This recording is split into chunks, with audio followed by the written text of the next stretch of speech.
The business plot was a conspiracy in 1933 that involved several prominent business figures. These individuals reportedly aimed to overthrow President Franklin D. Roosevelt and replace him with an authoritarian right wing leader. Central to this plot was Major General Smedley Butler, a highly decorated Marine Corps officer. Butler was approached to lead the coup, but instead of participating, he exposed the conspiracy to Congress. The plot was largely fueled by discontent among elite business circles with Roosevelt's New Deal policies, which they saw as socialist and a threat to capitalism. Butler testified that the conspirators, including Gerald C. McGuire, a Wall Street bond salesman, and several others, planned to create a super organization that could rival the U.S. government. Butler stated that they promised him control over a 500,000 strong army of veterans to march on Washington, D.C., and install him as the leader. This army would then force Roosevelt into a figurehead position, with the real power lying with a proposed new Secretary of General Affairs, which they envisioned as a dictatorial role. The main figures linked to the plot were connected to Wall Street firms, and it was claimed that substantial financial backing would be available for this coup. However, direct evidence connecting some financiers was not fully corroborated during congressional hearings. Gerald McGuire, the man who initially approached Butler, had allegedly spent time in Europe studying authoritarian movements and returned to the U.S. with ideas about replicating these regimes. Butler's claims were investigated by the McCormick-Dickstein Committee, a precursor to the much more widely known House Un-American Activities Committee. His testimony received significant attention, but the committee found insufficient evidence to indict any of the supposed key players in the plot. McGuire denied the charges, and others whom Butler implicated were never formally called to testify. The committee acknowledged that discussions had taken place regarding the establishment of a fascist organization, but it stopped short of concluding that there was a legitimate, immediate threat. Despite the lack of concrete legal action, Butler's testimony was highly influential in publicizing concerns about the rise of extremist sentiments in certain business sectors. After the business plot was exposed, some theorists speculate that its backers sought subtler, legal ways to achieve similar goals. Instead of a coup, theorists argue they may have used lobbying, media influence, and financial pressure to shape policies that aligned with their interests, weakening New Deal programs over time. The belief that dinosaurs aren't real is a conspiracy theory that's been swirling around as long as dinosaurs have been known to humans. Those who promote the idea that dinosaurs are a hoax argue that the entire concept is fabricated and perpetuated for reasons ranging from financial profit to propaganda against faith. One key aspect of the dinosaurs aren't real theory is the argument that we should be finding dinosaur bones all over the place. The idea that builders should be finding dinosaur bones during excavations every single day is common according to claims circulating online. The suggestion is that the scarcity of discovered bones, especially outside of controlled paleontological digs, is a sign of fraud. Skeptics often question why no average Joe has stumbled upon dinosaur bones while digging his garden. The implication is that these fossils are planted only for the benefit of paleontologists and museums.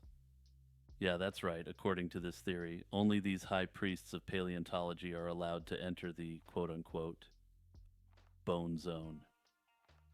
Conspiracists also bring up the argument that dinosaur bones somehow turned into fossil fuels, a claim that serves to ridicule the accepted paleontological processes. Also, I'll be discussing this conspiracy theory about fossil fuels shortly, so stay tuned. The idea of dinosaurs as mythical creatures akin to dragons also plays into the conspiratorial narrative. Skeptics often compare dinosaurs to other mythological animals, questioning whether they are simply a creation of collective imagination or misunderstandings of historical artifacts. Some point out that there were no mentions of dinosaurs prior to the 1800s, which they argue makes the entire narrative suspicious. The term dinosaur itself was coined by Richard Owen in 1842, and the first significant fossils were discovered around that time. Some conspiracy theorists see this as evidence that dinosaurs were invented to support emerging scientific theories like evolution. Others support the idea that dinosaur bones are real, but that they, the scientific community, has misrepresented what they actually are: bones of recently deceased dragons. The conspiracy was further fueled by legitimate incidents involving fraudulent fossils, such as the Archaeoraptor. This particular fossil was promoted in a 1999 issue of National Geographic as a link between dinosaurs and birds, but was later found to be a composite. This fossil was actually just bones from different species that had been glued together, ultimately revealing that the specimen was a fake. The hoax led to intense scrutiny from the scientific community, and critics of mainstream paleontology have pointed to this case as evidence that the field cannot be trusted. Many of the arguments against the existence of dinosaurs also involve misunderstandings about fossilization. Conspiracists frequently question how bones could last millions of years without decaying entirely. This misunderstanding overlooks the fossilization process, where bones are replaced by minerals over time, essentially turning them into rocks rather than organic remains. The Bimini Road is a mysterious underwater rock formation near North Bimini Island in the Bahamas. Discovered in 1968 by three men, this site consists of a series of rectangular limestone blocks, extending for about half a mile. The discovery of the Bimini Road sparked significant interest and debate among archaeologists, geologists, and enthusiasts. Initial speculations centered around whether the formation was a natural geological phenomenon or evidence of an ancient civilization linked to the legendary lost city of Atlantis. The Bimini Road is composed of large, flat limestone blocks that appear to be carefully aligned. These blocks vary in size, with some measuring up to 13 feet long. Geological studies suggest that the formation could date back to around 10,000 years ago, a period that coincides with the last ice age when sea levels were significantly lower. Despite extensive research, there is no consensus on whether the Bimini Road is entirely natural or a man-made structure. Some researchers propose that it could be a natural beach rock formation, fractured and shaped by erosion and geological processes. Proponents of the Atlantis theory argue that the formation is the remains of an ancient harbor or road built by a technologically advanced civilization that predated recorded history.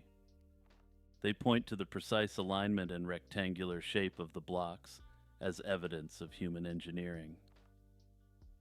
Conversely, skeptics argue that the Bimini Road is a natural formation. Studies have shown that similar formations exist in other parts of the world where natural geological processes create structures that can be mistaken for human-made features. Carbon dating and other scientific analyses have often supported the natural formation theory, but the debate continues due to the enigmatic nature of the site.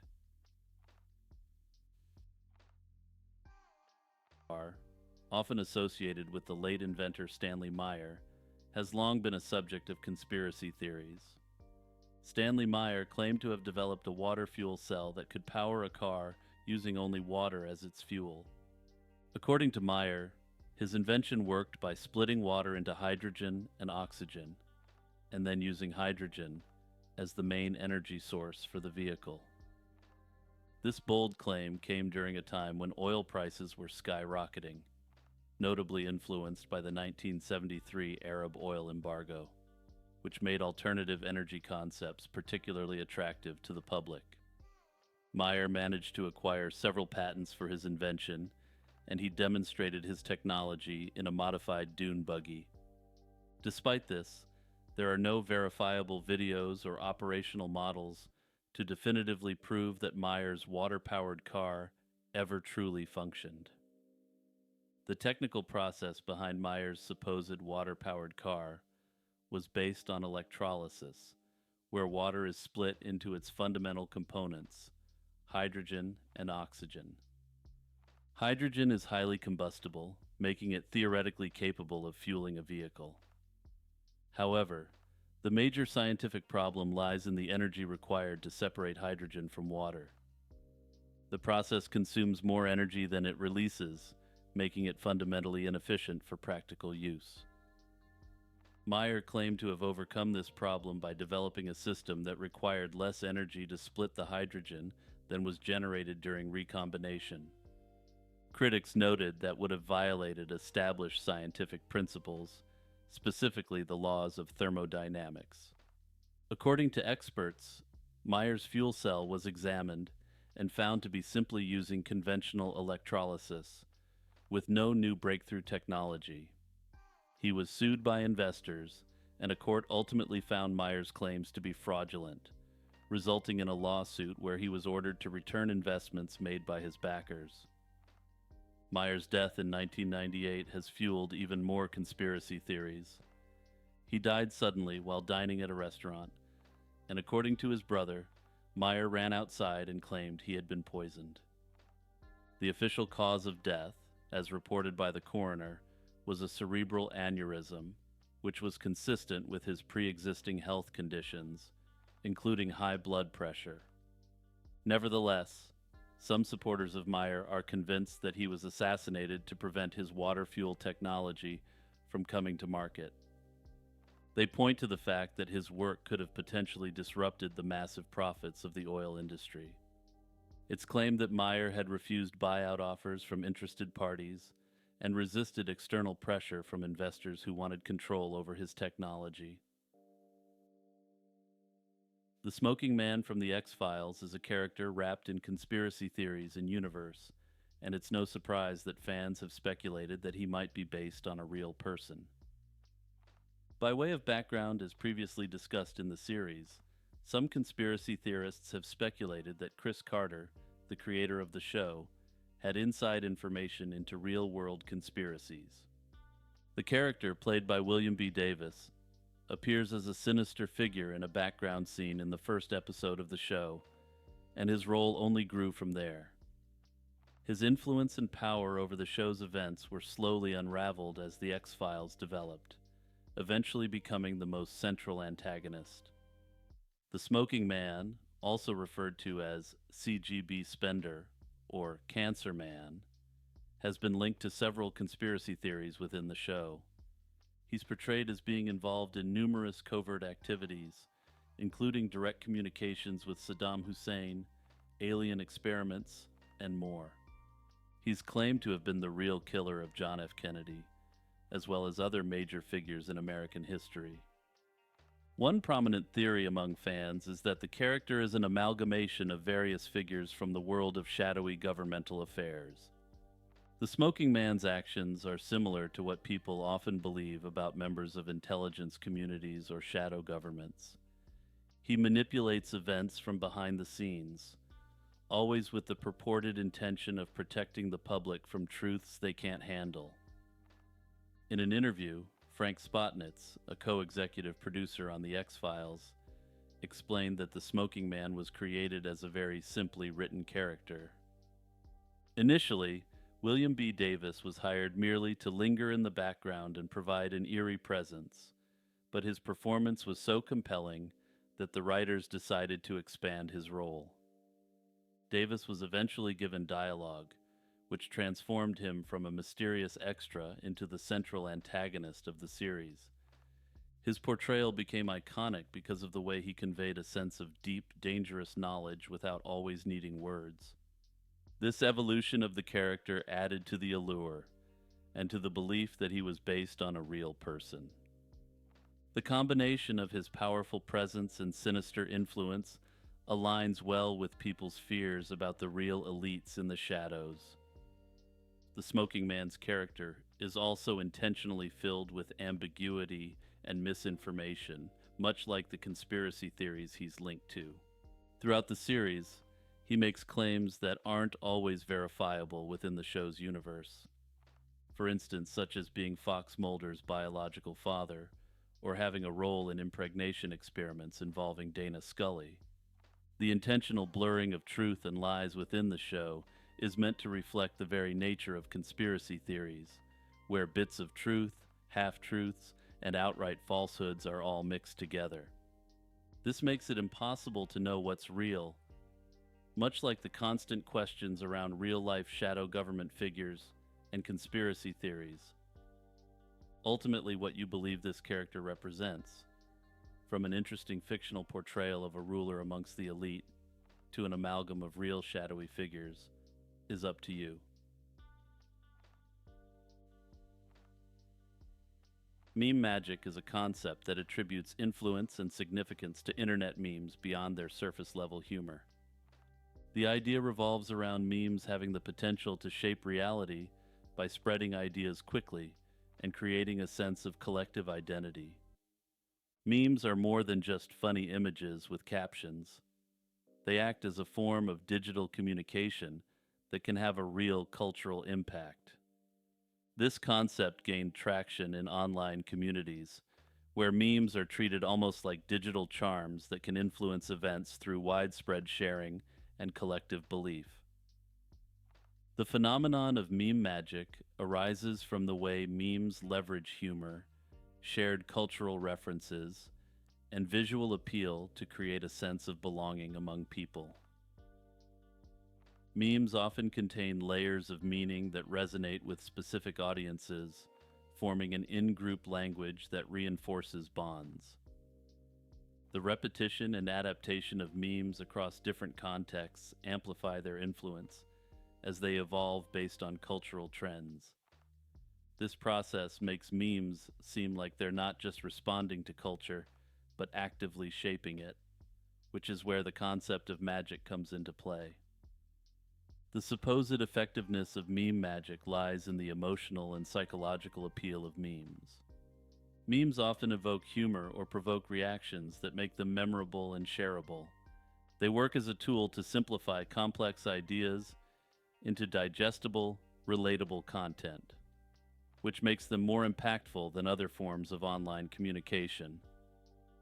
The rapid spread of memes and their tendency to create inside jokes contribute to a sense of community, giving people a way to connect through shared humor and experiences. In online spaces, meme magic has been linked to elements of modern mysticism, such as chaos magic, where symbols are believed to gain power through collective belief. Some conspiracy theorists argue that the effectiveness and power of meme magic is suppressed by elites. They argue that powerful entities, such as governments or corporate interests, fear the influence memes have on public opinion and social movements. By controlling online platforms, the elites allegedly limit the spread of memes that could threaten their power. Shadow banning, algorithm manipulation, and censorship are thought to be used to suppress meme magic. This control, they claim, prevents the masses from realizing the potential of collective creativity to challenge the status quo and influence cultural or political change. The conspiracy theory suggesting that the NSA created Bitcoin asserts that the U.S. government agency developed Bitcoin to serve its own interests. According to this theory, the NSA, well known for its capabilities in cryptography, may have orchestrated the development of Bitcoin as a move to create a currency under their covert control. At the heart of this theory is the National Security Agency's involvement in creating the cryptographic algorithm that Bitcoin relies on, known as SHA-256. This algorithm is fundamental to Bitcoin's proof-of-work consensus, which verifies transactions and secures the network. And importantly, SHA-256 was indeed developed by the NSA, making its association with Bitcoin a notable point of discussion for conspiracy theorists. A significant element often cited to support this theory is a 1996 NSA research paper titled How to Make a Mint: The Cryptography of Anonymous Digital Cash. This document discussed cryptographic cash, privacy, and digital signatures, and described a concept that resembles digital cryptocurrencies. The paper, authored by NSA cryptographers Lori Law, Susan Sabet, and Jerry Salinas, explored electronic currency and distributed frameworks for anonymity. The timing of this paper provides circumstantial support for those who believe Bitcoin is part of an extended NSA experiment to monopolize global currency. Conspiracy theorists argue that Bitcoin's supposed anonymity might actually be part of a sophisticated NSA surveillance mechanism. Whistleblower Edward Snowden, in his 2013 leaks, revealed extensive NSA surveillance programs, including capabilities to track and monitor individuals' online activities. These revelations provided fertile ground for the theory that the NSA could potentially trace transactions using undisclosed methods or backdoors within the SHA-256 algorithm. Notably, SHA-256 has been examined by some of the world's top cryptographers, without any backdoors being discovered. The association with the NSA continues to fuel suspicion. The Satoshi Nakamoto mystery also plays a crucial role in this theory. Satoshi, the pseudonymous creator of Bitcoin, disappeared from public view in 2011, shortly after the currency started gaining traction. The complete anonymity of Satoshi, despite numerous attempts to uncover their identity, has led some to speculate he is a conglomeration of figures associated with the NSA. Another aspect of this theory is the idea that Bitcoin, through the Satoshi wallet, could allow the NSA or US government to manipulate global financial systems. The wallet controlled by Satoshi Nakamoto holds about 1 million Bitcoins, which remain untouched. Theoretically, these coins could crash the market if dumped in one large transaction, wreaking havoc on economies heavily invested in Bitcoin. Proponents of the theory believe that this nuclear option provides a covert tool for the United States to assert economic control by destabilizing Bitcoin. The concept of the witches' Sabbath has a rich and complex history that stretches back to medieval Europe. It was believed to be a gathering where witches convened to worship the devil, engage in forbidden rites, and practice malevolent magic. These nocturnal assemblies were thought to occur in secluded places like forests, mountains, or abandoned ruins, shrouded in mystery and fear.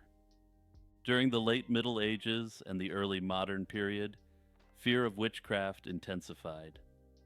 The publication of the Malleus Maleficarum in 1487 by Heinrich Kramer played a pivotal role in shaping perceptions of witchcraft and the witches' Sabbath.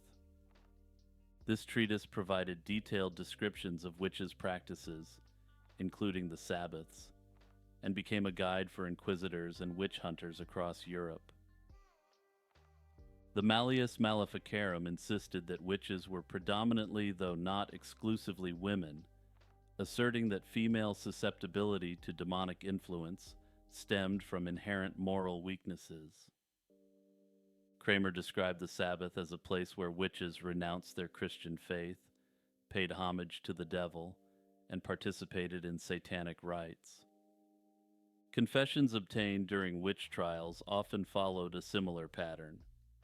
Under extreme duress, accused individuals recounted attending Sabbaths, where they engaged in heinous acts.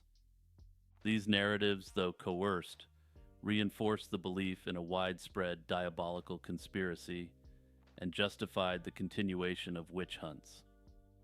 Artists like Francisco Goya portrayed the witches' Sabbath in his works, capturing the dark and ominous atmosphere associated with these gatherings. Regional folklore added unique elements to the concept of the witches' Sabbath. In Central Europe, it was associated with the Brocken Mountain in Germany, where witches were believed to meet on Walpurgis Night. Notably, this event honors Saint Walpurga, who was successful in converting the local tribal populations to Christianity as well as having them denounce witchcraft. In Scotland, witches were said to conjure storms at their Sabbaths for the purposes of running merchant ships up against the rocks. The witches and their minions would then loot the ship for its wealth and also to obtain what I will politely call reagents from the fallen sailors. Use your imagination. These seamen were used for all their parts, so to speak. Such stories highlight how local events and fears could be incorporated into the broader narrative of witchcraft. By the 17th century, skepticism about the reality of the witches' Sabbath began to emerge. Thinkers challenged the existence of witchcraft and the validity of the Sabbath narratives. In modern times, the witches' Sabbath has been reinterpreted within neo-pagan and Wiccan movements. Practitioners often reinterpret the Sabbath positively. These gatherings celebrate nature, spirituality, and communal bonds rather than malevolent and evil events. Gerald Gardner, considered the founder of modern Wicca, incorporated elements of supposed historical witchcraft practices into the religion's rituals.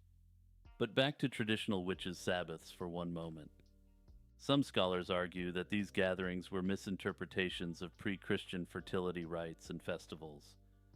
Other scholars have proposed theories about a secret pagan cult that survived Christianization, though such theories are generally considered to be untrue by mainstream academics. Some conspiracy theorists propose that the existence of legitimate witches' Sabbaths prior to modern times have been suppressed. These theorists generally approach this from one of two angles. The first angle is that the existence of the witches' Sabbath has been suppressed because the elites themselves participate in and draw power from these ceremonies. Others propose these activities were suppressed by the elite because they didn't want people to know they could have independent power outside the existing religious power structures. Under this theory, witchcraft is a powerful force for liberation from sometimes oppressive traditions. The conspiracy theory that fossil fuels are actually renewable revolves around several core beliefs and interpretations of geology, industry, and history. According to this theory, fossil fuels like crude oil, natural gas, and coal are not, as conventionally understood, finite resources formed over millions of years from decomposed organic material. Instead, proponents argue that these fuels are constantly replenished through processes occurring deep within the earth, making them effectively renewable.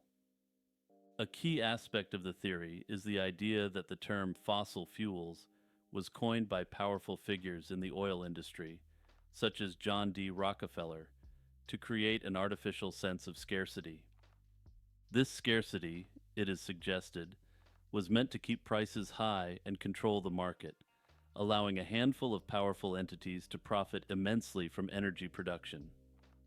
Supporters of this narrative point out that the term fossil fuels was used to make people believe these energy sources were rare and irreplaceable, thereby justifying high costs and monopolistic practices. Some advocates of the theory argue that evidence of oil reserves seemingly refilling over time supports their claims. There are cases where previously depleted oil wells have been observed to contain new quantities of oil, which proponents interpret as proof that oil is being continually generated by ongoing processes. They often cite the idea of abiotic oil, a theory which posits that oil is formed from inorganic substances rather than decomposed biological matter. According to this view, hydrocarbons originate deep in the Earth's crust through chemical reactions involving carbon deposits that have no biological origin. This interpretation suggests that oil is not millions of years old and that new oil can be produced within the Earth on a much shorter timescale. The geological processes that allegedly create oil, according to the conspiracy, involve complex reactions under conditions of high pressure and temperature. Proponents often claim that there is a vast network of interconnected reservoirs deep beneath the Earth's surface that continually replenish the deposits we extract. The theory implies that current technology and exploration practices have only scratched the surface of what is available, and that much of the Earth's oil reserves remain untapped or deliberately undisclosed. Supporters of this conspiracy also claim that the idea of oil scarcity is used to control global geopolitics. Since the major players in the oil industry are often closely linked to governments and international institutions, the scarcity narrative is seen as a tool to influence foreign policy and economic stability. Further conspiracy theorists argue that this even gives justification for certain military actions, like the 2003 Iraq War.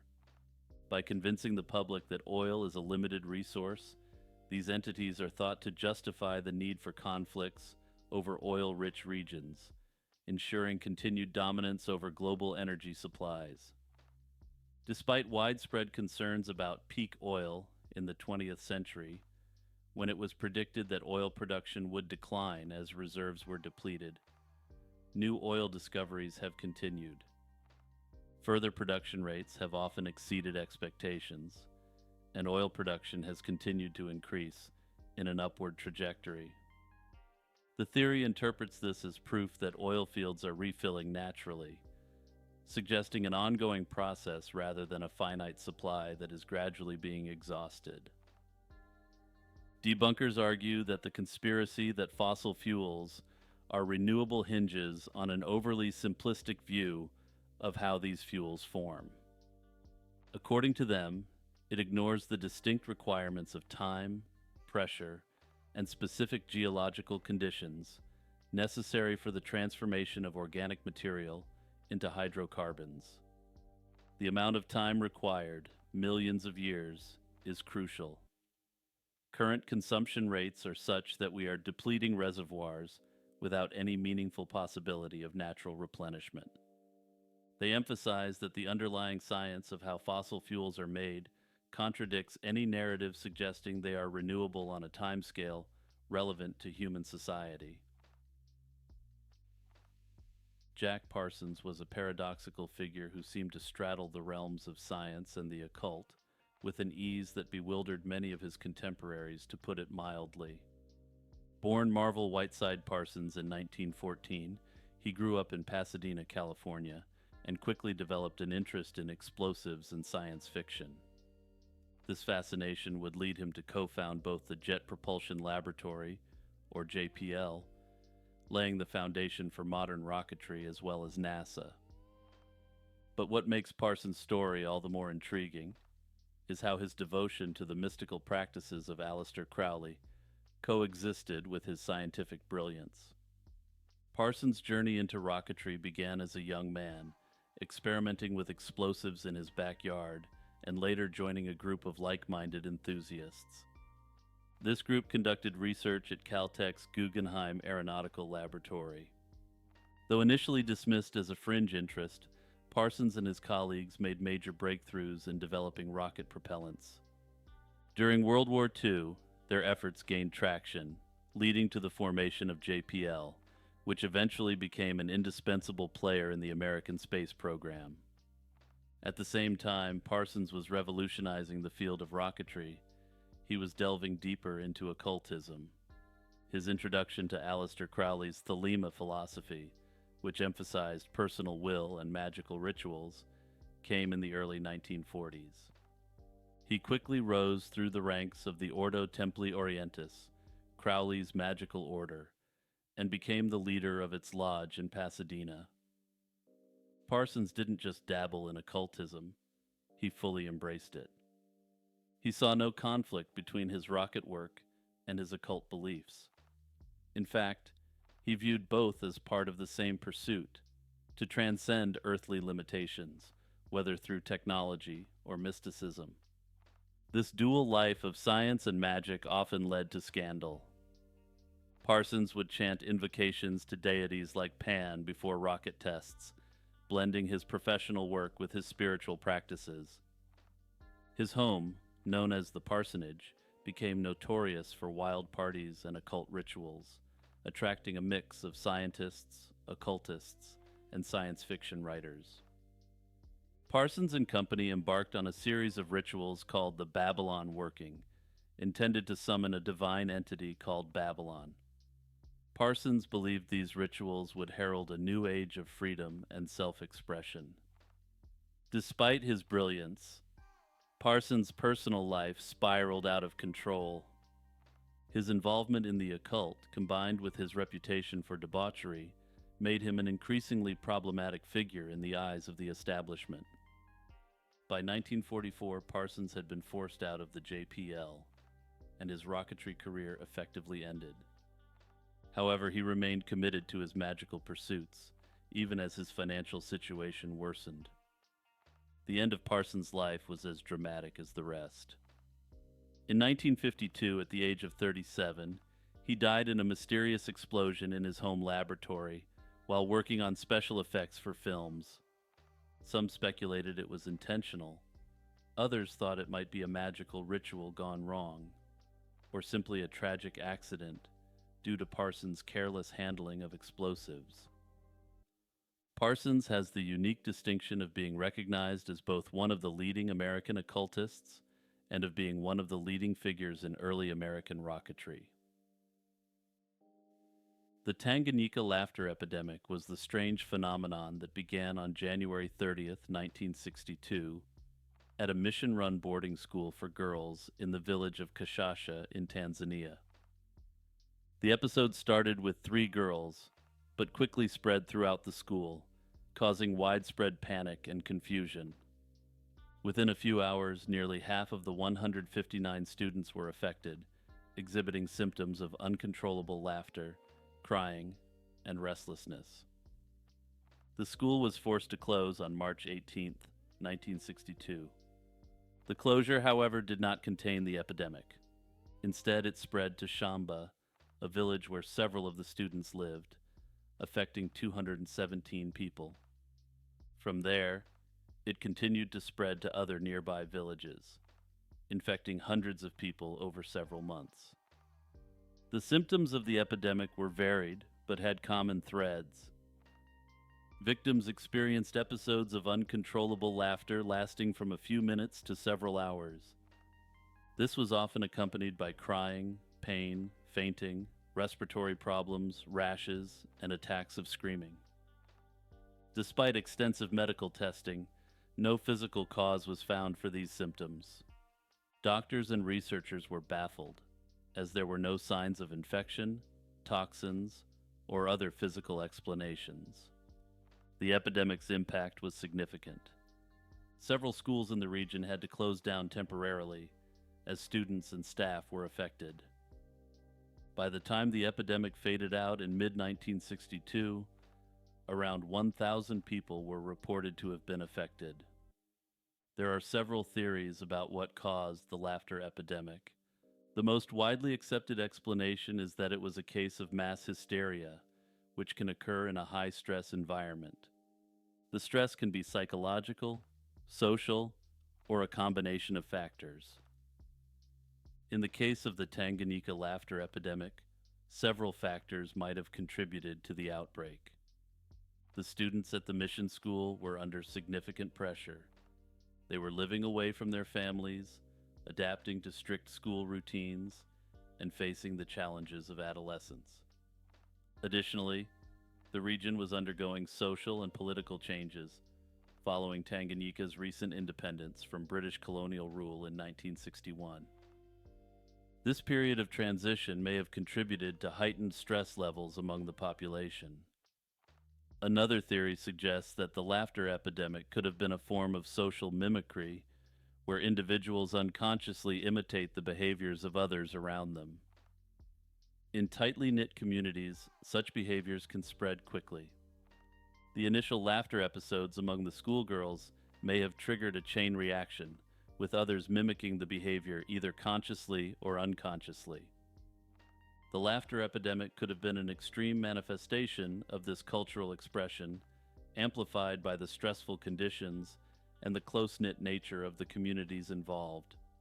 Some conspiracy theorists argue that this event may have been a psychological test conducted on these students. While the epidemic eventually subsided, the exact cause of the epidemic remains a mystery. On November 29, 1980, Granger Taylor, a mechanical genius from Duncan, British Columbia in Canada, disappeared under mysterious circumstances, leaving behind a cryptic note. Taylor's note claimed he was embarking on a journey aboard an alien spaceship and would return in 42 months. This bizarre case has since fueled numerous theories and remains one of Canada's most intriguing unsolved mysteries. Granger Taylor was well known locally for his mechanical skills, with many describing his aptitude as genius level. He restored a World War II fighter plane and even built a replica of a spaceship using 2 satellite dishes and other parts. Taylor's fascination with UFOs and space grew into an obsession, leading him to spend countless hours in his homemade spaceship, claiming he communicated with extraterrestrials. On the night of his disappearance, a severe storm hit Vancouver Island.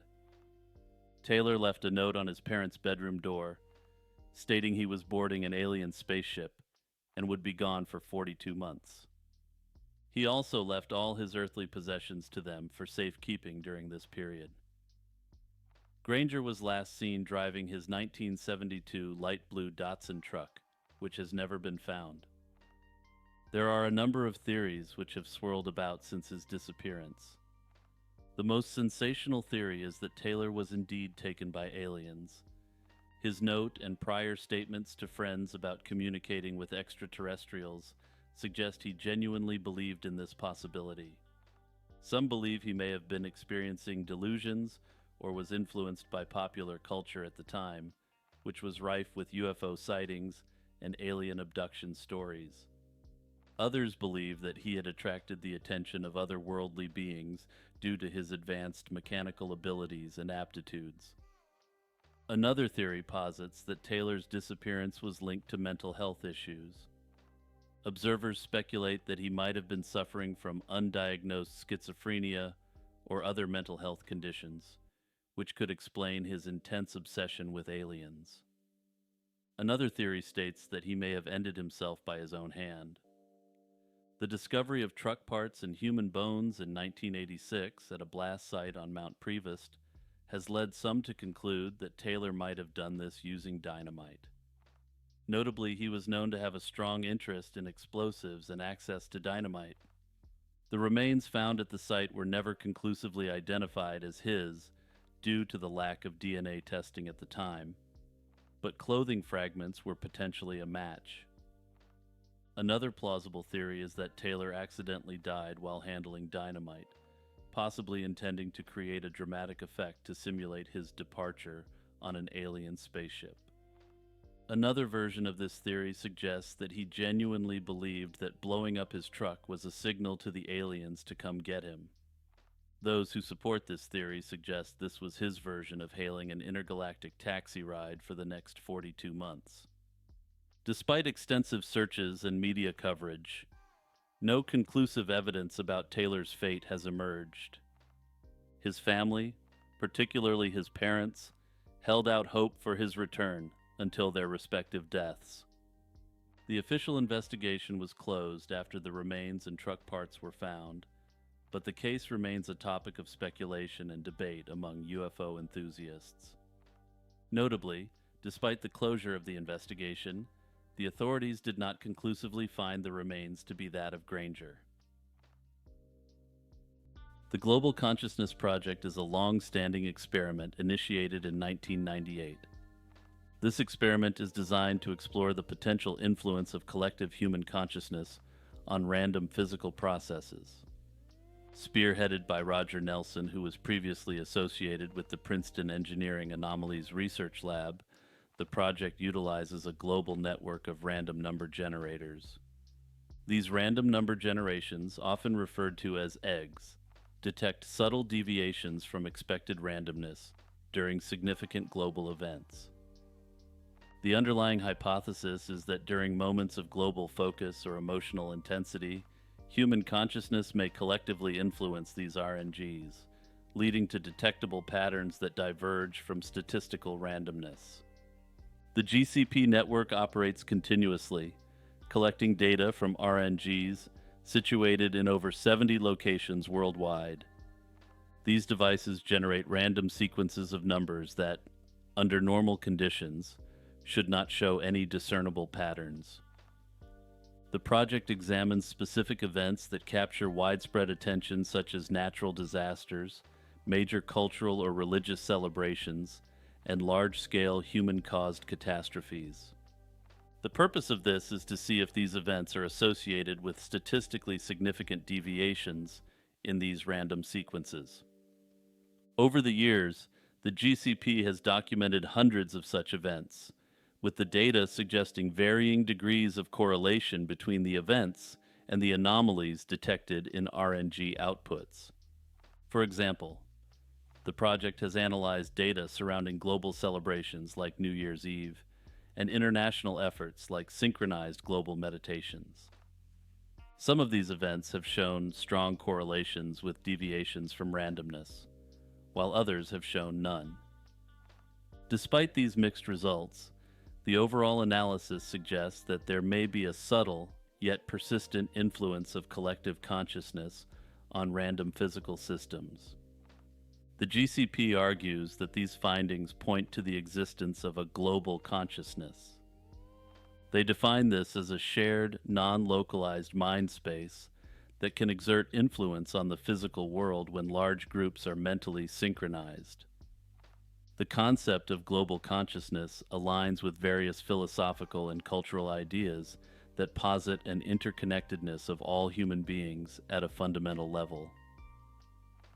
Critics of the GCP argue that the methodology is flawed, and that the observed deviations could be the result of statistical anomalies or selection bias rather than a genuine effect of global consciousness. Furthermore, some skeptics point out that not all significant global events produce the expected deviations in RNG outputs. Despite these criticisms, the project has remained a focal point for discussions on the potential intersections between consciousness and manifesting physical reality. Despite its groundbreaking potential, as discussed, the project has faced significant skepticism and efforts to discredit its findings. Some argue that these efforts at, quote, debunking are not purely based on scientific critique, but are motivated by the elite's desire to keep such information from gaining widespread acceptance. The notion that human consciousness could influence the physical world challenges the traditional scientific paradigms and threatens established power structures. If proven true, the GCP's findings could empower individuals by demonstrating the interconnectedness of human thought and its potential to affect change on a global scale. This realization could undermine the control that elites have over the narratives that are used to manufacture consent. Additionally, media coverage of the GCP is minimal, and when it is mentioned, it is often framed within a skeptical or dismissive context, or with the note that it has been debunked. This lack of serious engagement by mainstream media further suggests that there may be an intentional effort to keep the project out of public discourse. And just as a quick editorial note, I decided to put this entry first because I'm curious how many viewers had even heard about the project before watching this video. Nikola Tesla was born on July 10, 1856, in what was then the Austrian Empire. He is perhaps best known to the general public for developing the alternating current electrical system, which revolutionized the way electricity is delivered to homes and businesses. While for most people this would perhaps be the most interesting thing about them, this may actually be one of the least interesting things about Nikola Tesla. Tesla was, to put it bluntly, not a normal individual and behaved in ways completely alien to those around him. For instance, he was obsessed with the numbers 3, 6, and 9. Tesla held to the belief that these numbers held the key to understanding the universe. He incorporated these numbers into his daily life and work routines, often performing tasks in multiples of 3. Tesla's fascination with wireless power transmission led him to build the Wardenclyffe Tower.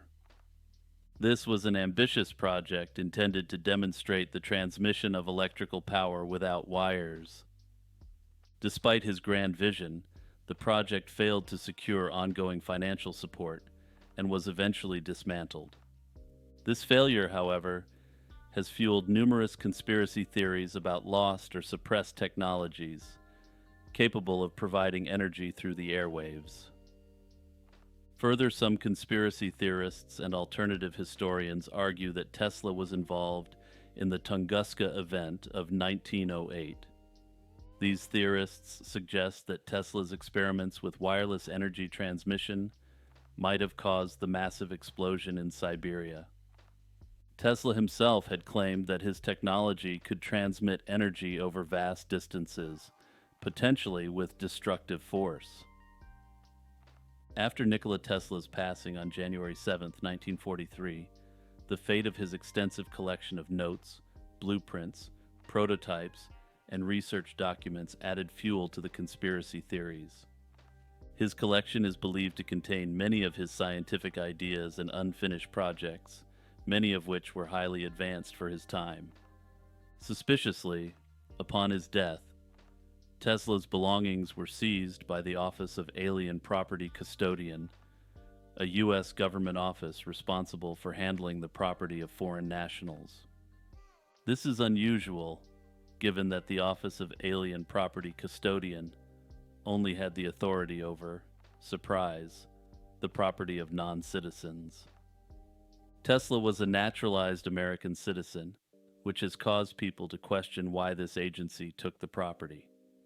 Some speculate that there was no legal means to confiscate the files, so the government, eager to get their hands on this esoteric and powerful knowledge, simply stole his research.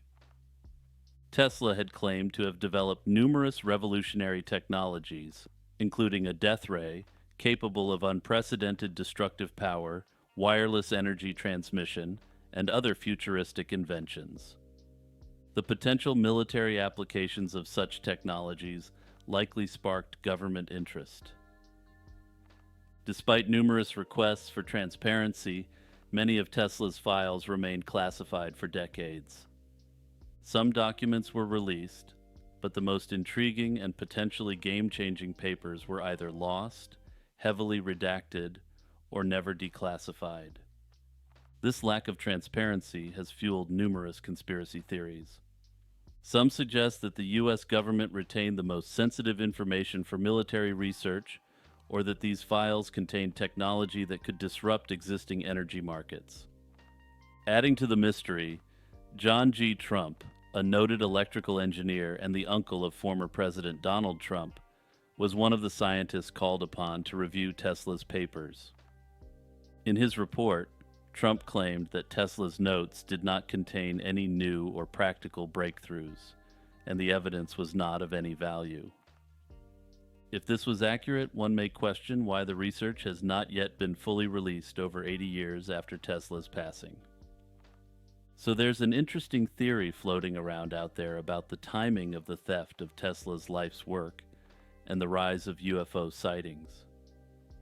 At the time of Tesla's death, the U.S. was in the midst of World War II, and there was intense interest in technologies that could provide a strategic advantage. This period also coincided with the beginning of the modern UFO era. In 1947, just 4 years after Tesla's death, the famous Roswell incident occurred, sparking a surge of UFO sightings across the United States. Some conspiracy theorists argue that these sightings were linked to secret government projects based on Tesla's technology. The missing papers, they suggest, contained groundbreaking discoveries that the U.S. government either replicated or reverse engineered to create advanced aircraft or weapon systems. These objects were then mistaken for UFOs either unintentionally or as part of a psyop covering up the true nature of this advanced weapon system. If the government did indeed harness Tesla's secret ideas, it's possible they could have developed aircraft with capabilities so advanced that they seemed otherworldly. While there is no definitive proof, linking Tesla's confiscated papers directly to the rise in UFO sightings. The timing and circumstances have fueled speculation. Further, the lack of connection made between the confiscation of Tesla's life's work and the rise of the UFO phenomenon in mainstream conspiracy sources naturally raises further questions. Big Soy. In the last number of years, conspiracy theorists have become increasingly wary over the soy industry's influence over society. But first, it's necessary to do a brief background on just how significant the soy industry actually is, and it may shock you. The soy industry in the United States is a major agricultural sector, with the country being one of the largest producers and exporters of soybeans globally. Last year, the U.S. produced almost 5 billion bushels of soybeans, with an estimated value of around $44 billion. This makes soybeans one of the most significant cash crops in the country, only second to corn in terms of acreage and production value. The industry is supported by large agribusiness companies which play a vital role in both production and distribution. The Big Soy conspiracy theory alleges that the soy industry, with backing from powerful corporate interests, is manipulating public opinion and health policy to promote soy consumption, despite its purported dangers. Proponents of this theory claim that soy, widely marketed as a health food, is actually detrimental to human health, contributing to a range of issues from hormonal imbalances to worse. Detractors of soy point to its phytoestrogen content, which they claim can disrupt endocrine function. Phytoestrogens are plant-derived compounds that can mimic estrogen in the body. Some conspiracy theorists argue that the promotion of soy is a deliberate attempt to feminize men and disrupt natural hormonal balances, thereby weakening populations overall. Another angle of the conspiracy suggests that soy consumption is linked to infertility. The theory puts forth that by promoting soy-based products, which are prevalent in vegan and vegetarian diets, there is an attempt to reduce global population growth.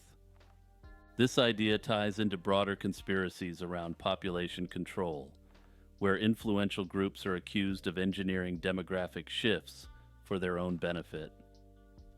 Further conspiracy theorists point to the widespread inclusion of soy in processed foods, animal feed, and infant formulas as evidence of a coordinated effort to saturate diets with this substance.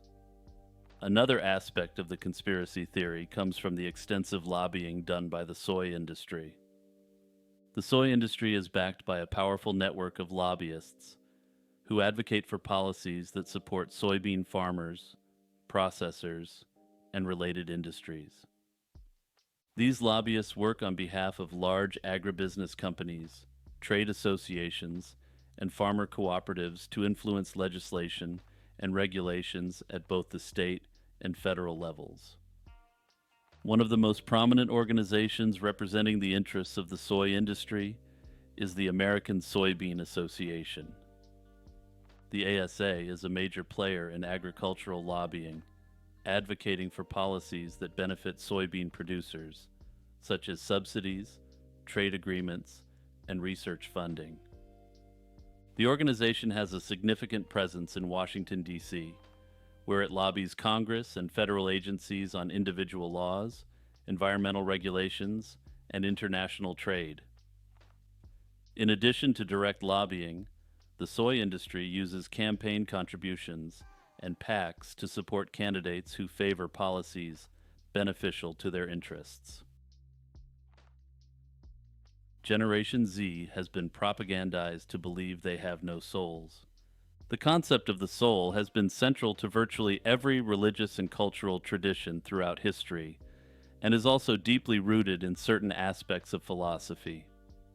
It is generally understood as the immaterial essence of a being, often regarded as the seat of consciousness, identity, and personality.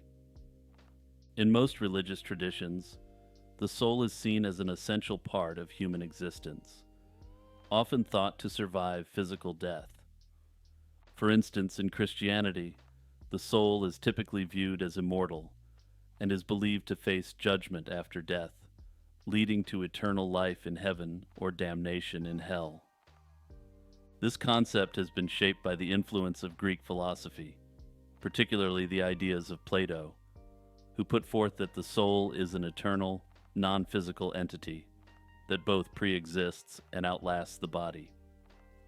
In Eastern religions such as Hinduism and Buddhism, the soul is central to the belief in reincarnation. The soul is seen as an eternal essence that passes through cycles of birth, death, and rebirth until it achieves liberation. This cycle, known as samsara, is driven by karma, the unbendable moral law of cause and effect. Unlike in Abrahamic religions, the soul in these traditions is not judged by a divine being, but is subject to this natural law. That said, while the conception of judgment is different, the idea that the actions takes in one's life leads to consequences from the soul is found across both Western and Eastern religious traditions. This virtually universal belief allows humans to consider the consequences of their actions on a chain of causality that will last beyond their physical body. However, the soul hasn't just been the domain of religious traditions, but philosophy as well. In ancient Greece, the soul was a central concept in the philosophies of Plato and Aristotle. Plato argued that the soul is the true essence of a person, which seeks to reunite with the divine realm from which it originated. Aristotle, while influenced by Plato, took a more empirical approach. He viewed the soul as the form of a living being, not a separate entity, but rather the life principle that animates the body. For Aristotle, the body is inseparable from the soul, as the soul was thought to be the actuality of a living body. During the Enlightenment, the concept of the soul came under scrutiny as philosophers sought to reconcile religious beliefs with emerging scientific knowledge. However, it's important to note that at this time, virtually all philosophers accepted the concept of the soul, even if they disagreed on what this substance actually was. As of 2024, approximately 81 to 85% of Americans of all ages believe that people have a soul or spirit in addition to their physical body. However, also as of 2024, only approximately 60% of Zoomers in the United States believe in the existence of a soul or some form of spiritual essence. This represents a significant portion of the generation, although it's drastically lower compared to older generations. According to conspiracy theorists, we're witnessing the systematic stripping away of the spiritual foundation that has held humanity together for millennia in real time. They argue that Zoomers have been groomed to embrace materialism like no generation before, given their constant exposure to the internet throughout their lives. Given the obsession with material wealth and the constant reinforcement of materialism through social media, they argue that individual belief in the soul is eroded even further. The ultimate goal of this lack of belief in the soul is to keep an entire generation compliant and docile, while also endlessly consuming. Some theorists go one step further and promote the idea that the ultimate goal is to eliminate the soul completely and turn conscious individuals into NPCs. Also, stay tuned because I'll be discussing a disturbing theory about NPCs, or non-player characters for all you non-gamers, very shortly. The Trilateral Commission, founded in 1973 by David Rockefeller, is an influential yet secretive organization that many argue plays a pivotal role in shaping global policies. The Commission has been scrutinized for its perceived influence on global governance and for its membership, which includes a who's who of political, corporate, and academic elites. Officially, the Trilateral Commission was established to foster cooperation among the United States, Western Europe, and Japan during a period of increasing global interdependence. However, critics argue that this ostensibly benign mission conceals a deeper agenda that remains hidden in plain sight. They claim the real agenda is for consolidation of power among a global elite with the intent of exerting undue influence over national governments and international institutions. Membership in the Trilateral Commission is by invitation only and is drawn from the upper echelons of society, including former heads of state, top executives, and other prominent people. To quote George Carlin, "It's a big club, and you ain't in it." This exclusivity has fueled skepticism about the Commission's true intentions. Critics assert that the organization functions less as a forum for discussion and more as a platform for the coordination of a globalist agenda. The inclusion of influential figures such as Zbigniew Brzezinski, Henry Kissinger, and Paul Volcker has amplified concerns about the intertwining of public policy with private interests. One theory suggests that the Commission's real power lies in its ability to align the interests of its members with those of major international institutions, such as the IMF and the World Bank.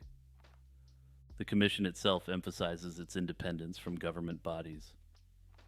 However, the overlap between its members and extremely high-level placements within governments and international organizations suggests otherwise. Detractors argue that the Commission's discussions and policy recommendations often translate directly into governmental action, bypassing democratic processes and accountability. For instance, the Commission has been linked to the promotion of neoliberal economic policies that prioritize free markets and deregulation over all else. These policies have been criticized for exacerbating income inequality and undermining national sovereignty in favor of corporations which members of the Commission have an interest in. Also, meetings are held behind closed doors, and while summaries of discussions are sometimes released, the full content and implications of these meetings remain inaccessible to the public. This secrecy has fueled speculation that the Commission serves as a shadow government, where decisions that affect millions are made without public oversight. Further conspiracy theorists also argue that there may be a connection between the Trilateral Commission and other even more shadowy groups. The idea of a connection between the Trilateral Commission and the Illuminati often draws on the overlap between its membership and other elite organizations. Members of the Trilateral Commission are almost always associated direct with groups such as the Bilderberg Group and the Council on Foreign Relations. However, there's also a conspiracy theory associated with the conspiracy theories surrounding the Trilateral Commission. This suggests that the most extreme and sensational conspiracies about the Trilateral Commission, particularly those linking it to secret societies like the Illuminati, are themselves a psyop. This theory posits that such outlandish claims are deliberately propagated to discredit legitimate criticism of the Commission. By associating any critique of the Trilateral Commission with fringe ideas about world domination and ancient secret societies, the theory argues that serious concerns are dismissed outright. For instance, it's argued that the Commission's influence on global politics and potential conflicts of interest among its elite members is lumped together with issues that can be dismissed as paranoia. Proponents of this view suggest that by flooding the discourse with implausible conspiracy theories, the real issues surrounding the Trilateral Commission's operations and influence are obscured. This plays into the reality discussed previously in the series that the CIA played a substantial role in the development of the term conspiracy theorist for the purposes of shutting down opposition. As always, the ability to discern truth from deception is within your hands and your critical thinking abilities. The Mariana UFO incident occurred on August 15, 1950 in Great Falls, Montana. The event was named after Nick Mariana, the general manager of the Great Falls Electrics, a minor league baseball team, who captured the sighting on film. At 11:30 a.m., Mariana and his secretary, Virginia Raunig, were inspecting the empty Legion Stadium when they observed two bright, silvery objects moving rapidly across the sky. Mariana quickly retrieved his movie camera, which he presumably owned for the purposes of baseball recordings, and filmed the objects for 16 seconds. The footage shows the objects moving at high speed, stopping abruptly, and changing direction, maneuvers that seemed impossible for conventional aircraft of the time. The footage and incident drew significant attention and were investigated by various authorities, including the U.S. Air Force. Initially, the investigation was part of Project Grudge, which aimed to debunk UFO reports. The Air Force concluded that the objects were reflections from two F-94 jet fighters, but this explanation was widely dismissed due to the objects' unusual behavior and appearance. In 1952, the case was re-examined under Project Blue Book, a more extensive Air Force study of UFO phenomena. The Blue Book report suggested that the objects might have been caused by a refraction phenomenon due to temperature inversions. However, this too was criticized for not addressing the abrupt movements captured in the film. Nick Mariana claimed that the initial frames of his film, which allegedly showed the objects as spinning discs, were removed during an analysis by the Air Force. This claim added to the controversy and suspicion surrounding the incident. Over the years, various experts have analyzed the footage and have reached varied conclusions. Some have suggested that the objects were high-altitude balloons or experimental aircraft, while others have entertained the possibility of extraterrestrial craft. Some skeptics argue that Mariana might have misinterpreted ordinary objects or even fabricated parts of the story. However, the consistency of the witness accounts and the scrutiny of the film argue against a simple hoax. The original film is preserved in the U.S. National Archives and continues to be a subject of analysis and debate. However, it's important to remember that according to Mariana, this isn't the original unedited footage. Hey everyone, it's Jimmy here, taking a quick moment to promote my work and my channel. If you're enjoying my content, remember to hit the like button and also to subscribe and share it with your friends. I think this series has a lot of important and esoteric knowledge that people ought to know, and if you agree, the share button is the best way to get word out. The best part is that unlike other methods of supporting the channel, passing this video on is totally free. Little St. James, the Epstein Island. Jeffrey Epstein's ownership and use of Little St. James in the U.S. Virgin Islands has become one of the most infamous aspects of his disturbing life. Purchased in 1998 for approximately $8 million, the island served as Epstein's private retreat, where he hosted a wide variety of influential guests. Epstein, who claimed to be a financier and claimed to have amassed a considerable fortune in a conventional way, used the island as an exclusive getaway for the elite. The 70-acre island featured opulent accommodations, including a sprawling mansion, guest houses, and recreational facilities. The island was not just a place of leisure, but also a site where Epstein conducted much of his quote-unquote business. Given the secluded nature of Little St. James, it offered Epstein a level of privacy he needed to conduct his nefarious deeds. Over the years, Epstein's connections to powerful and influential figures came into sharper focus, particularly following his 2008 conviction for a disgusting offense. Despite this conviction, he somehow continued to maintain his social and business networks, and the island remained a hub for his activities. Epstein's ability to navigate legal challenges while maintaining his lifestyle on the island has been a subject of much speculation by conspiracy theorists and will be discussed in this series. The acquisition and development of Little St. James were part of Epstein's broader pattern of accumulating properties that reflected his influence. Besides Little St. James, Epstein owned numerous properties in New York, Florida, and New Mexico, each reflecting his penchant for luxury and, perhaps more importantly, privacy. Epstein's death in 2019, while awaiting trial on charges of trafficking, cast a long shadow over Little St. James. Following his death, the island was subjected to raids by the FBI and other federal agencies, who claimed they were searching for evidence related to the charges against Epstein.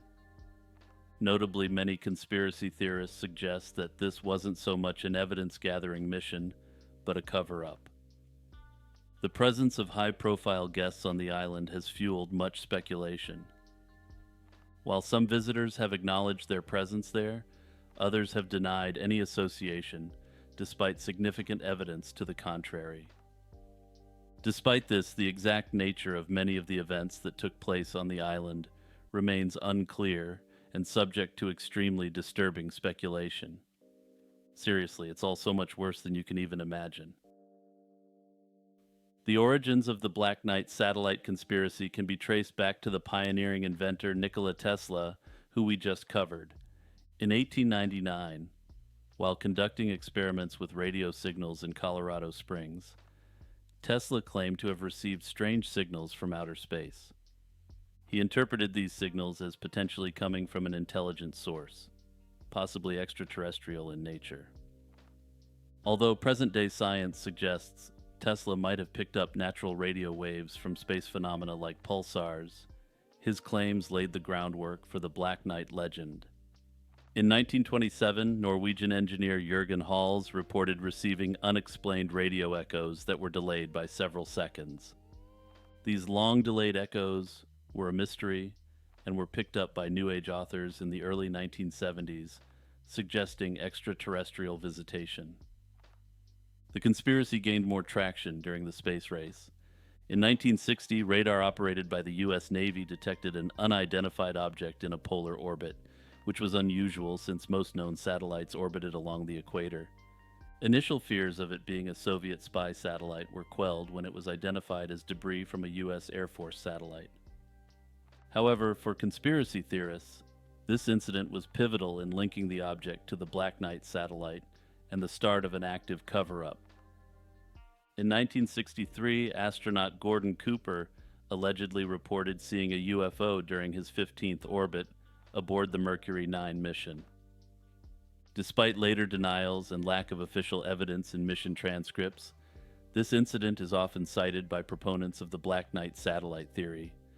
The most famous piece of evidence associated with the Black Knight satellite comes from the STS-88 mission in 1998. During this mission, astronauts aboard the Space Shuttle Endeavour captured images of a mysterious black object floating in space.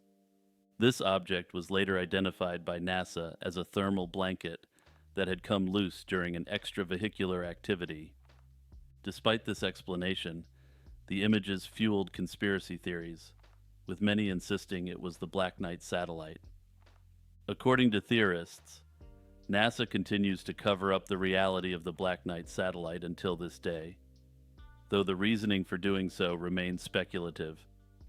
According to the official explanation, all of the incidents discussed in this section are completely unrelated and have been cobbled together into a cohesive narrative by conspiracy theorists.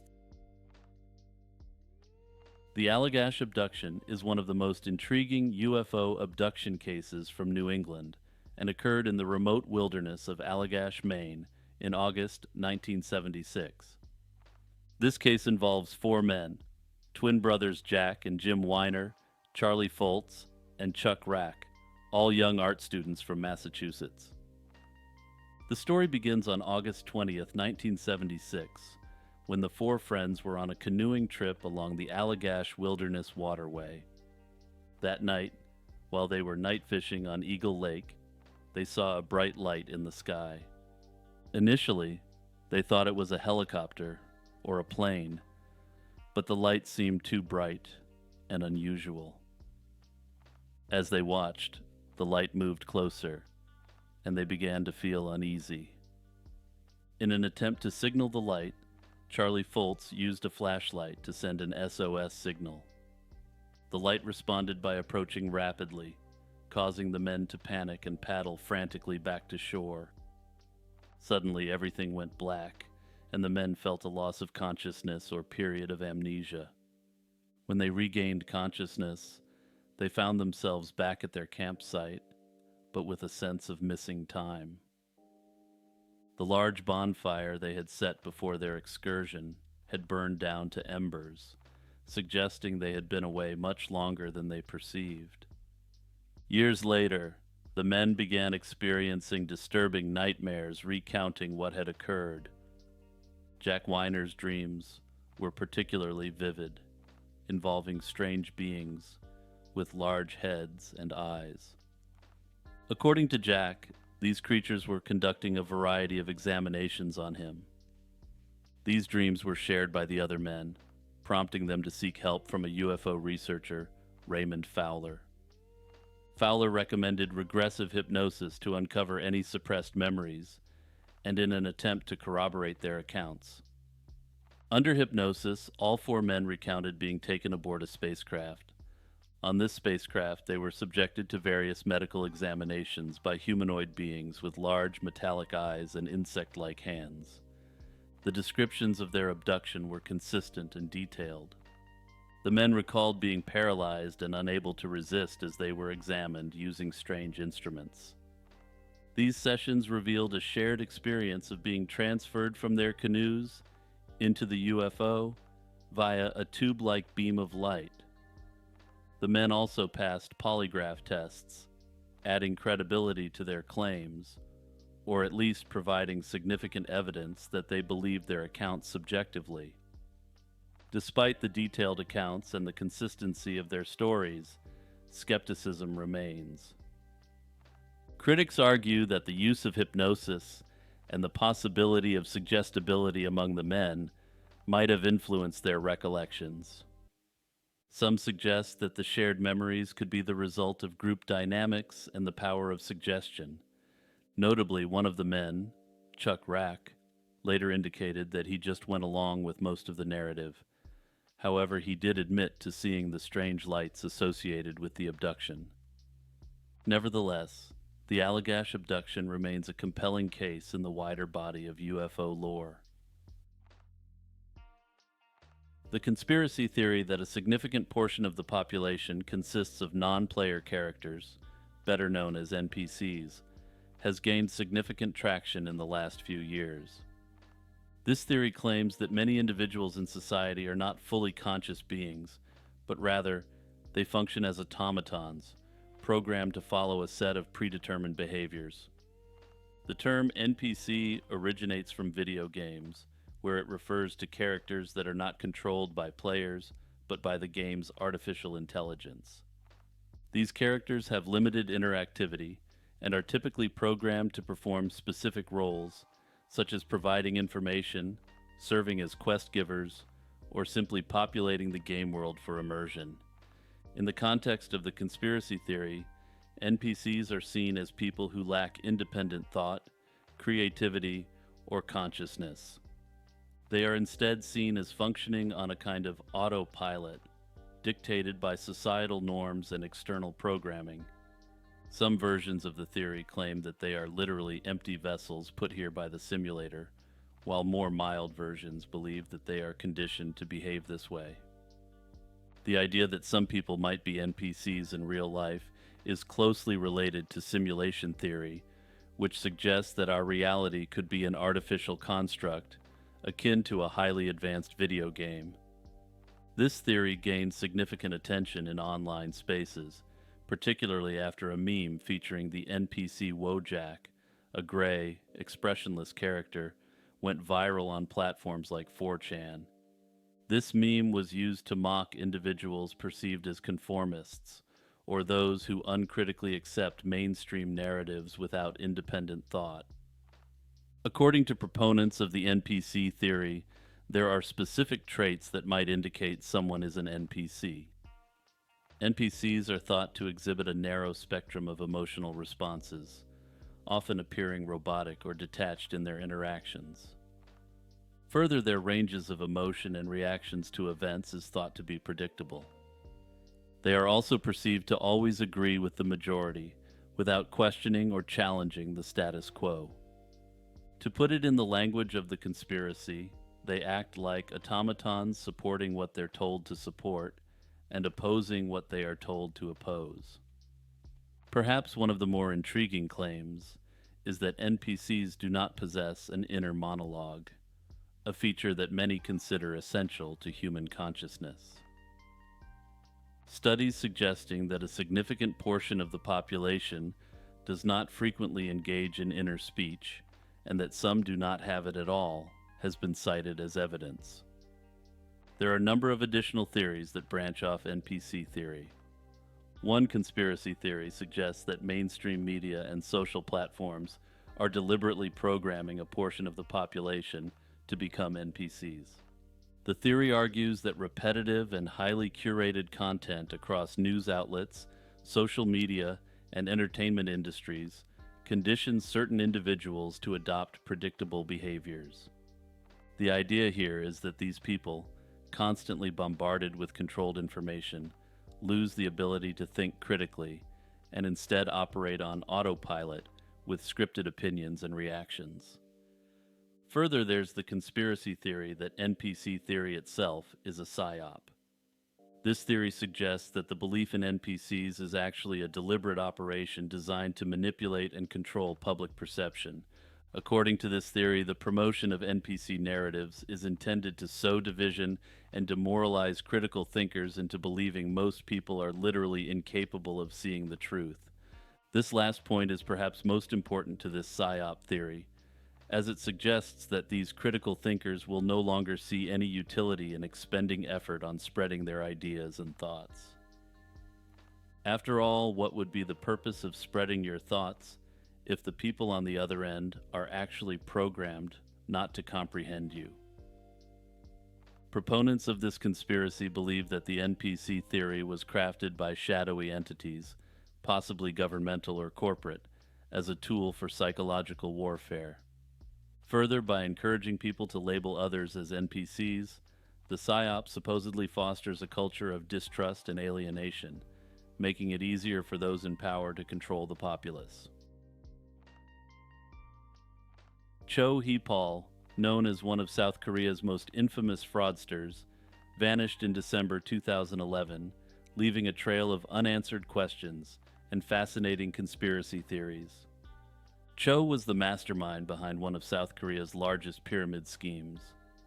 From 2004 to 2008, he defrauded over 40,000 people out of the equivalent of $3.5 billion American, promising high returns on investments in bogus ventures. His operation was vast and well orchestrated, attracting investments from unsuspecting individuals across the country.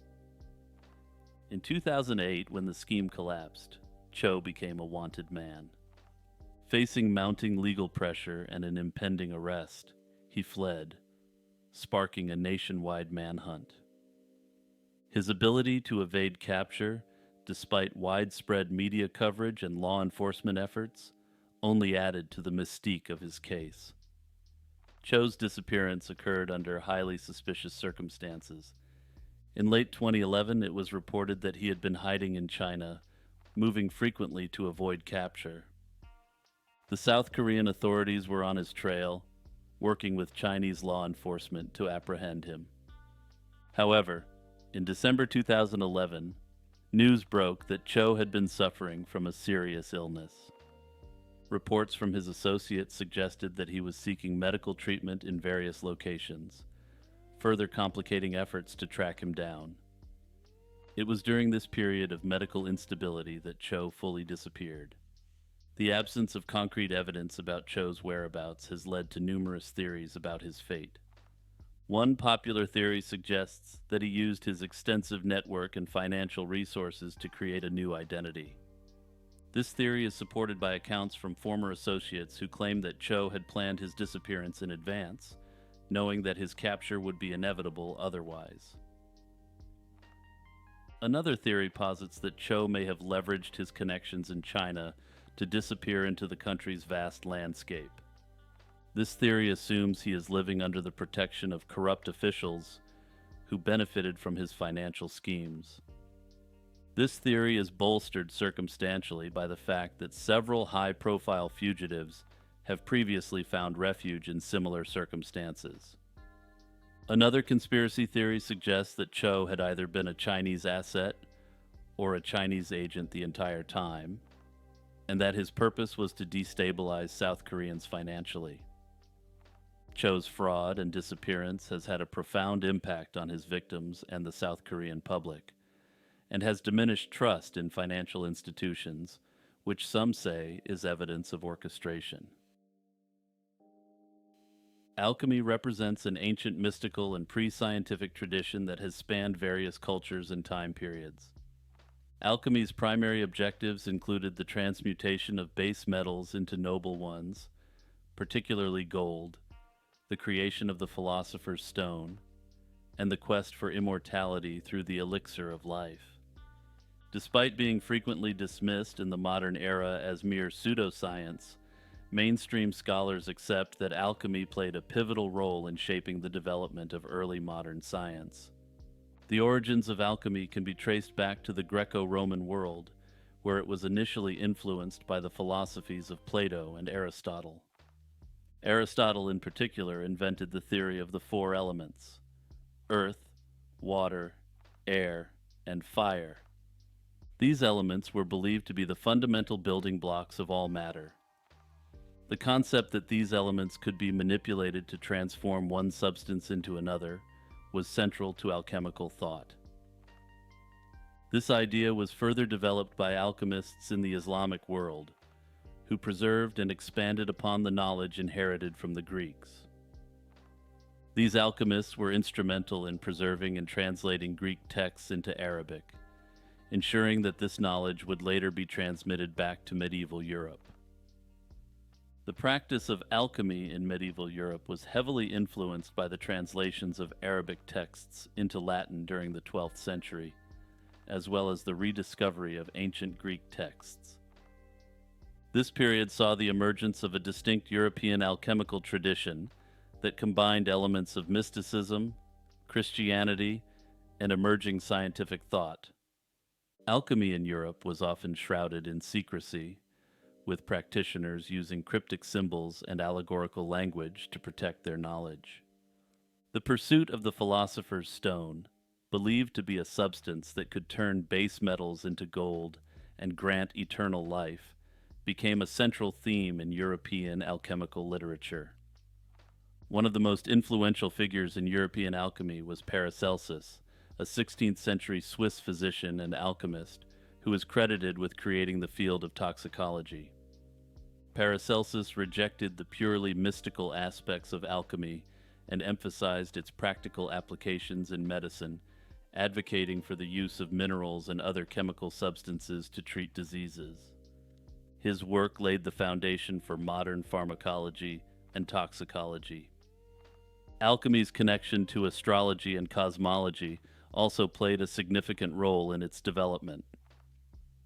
Alchemists believed that the macrocosm, the universe, and the microcosm, the individual human being, were interconnected, and that changes in the heavens could influence events on Earth. This belief led to the use of astrological symbols to represent metals and other substances in alchemical texts.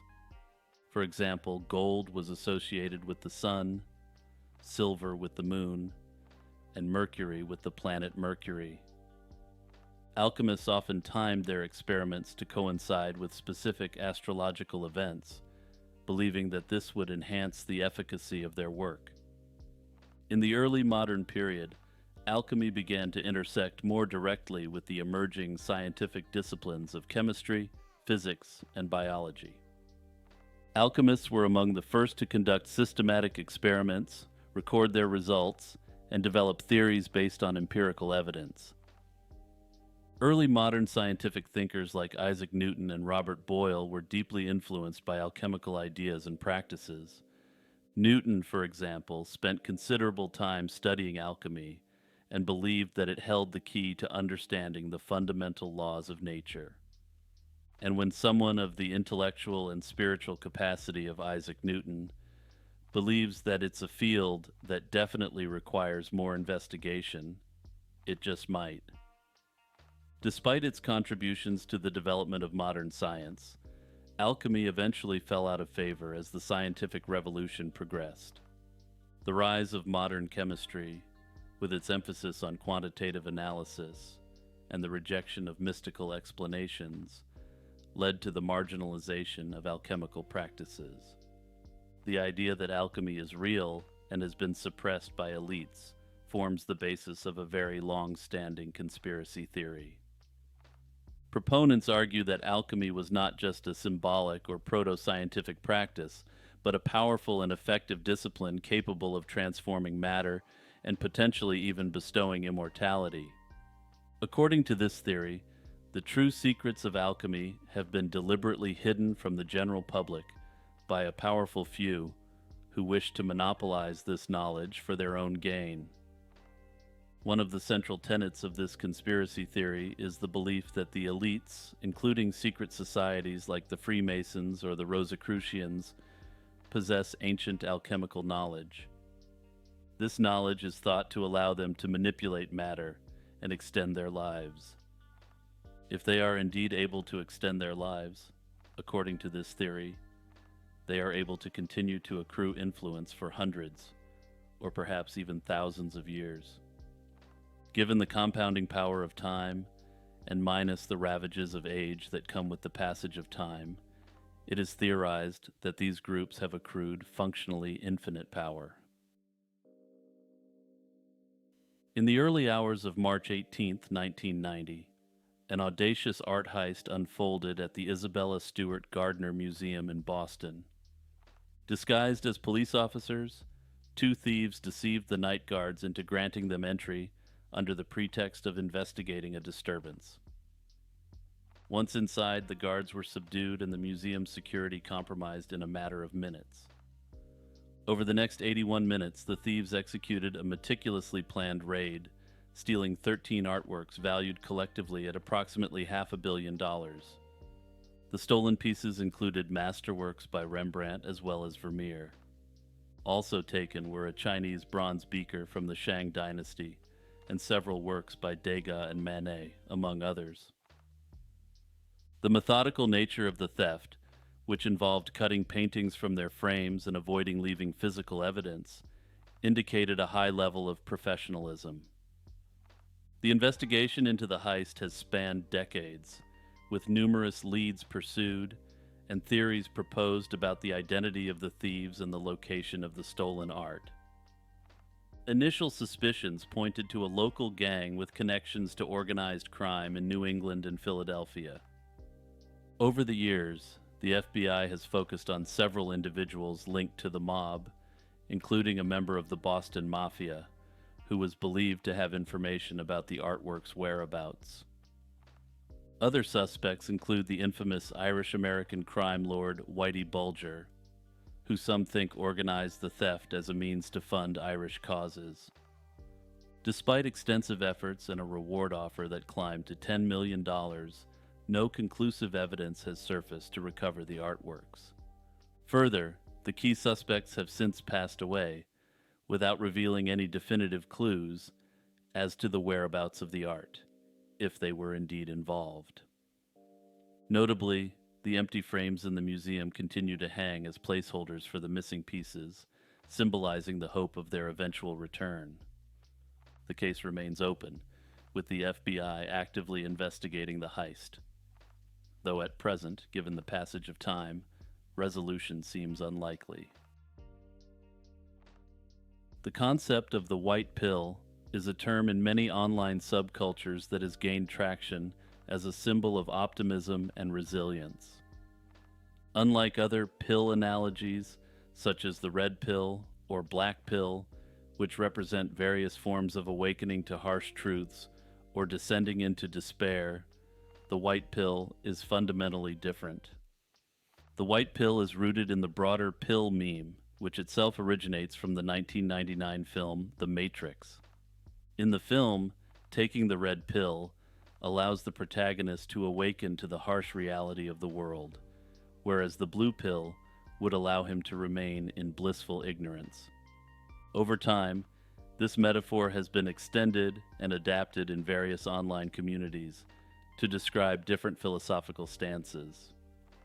The white pill, in particular, emerged as a response to the nihilism of the black pill.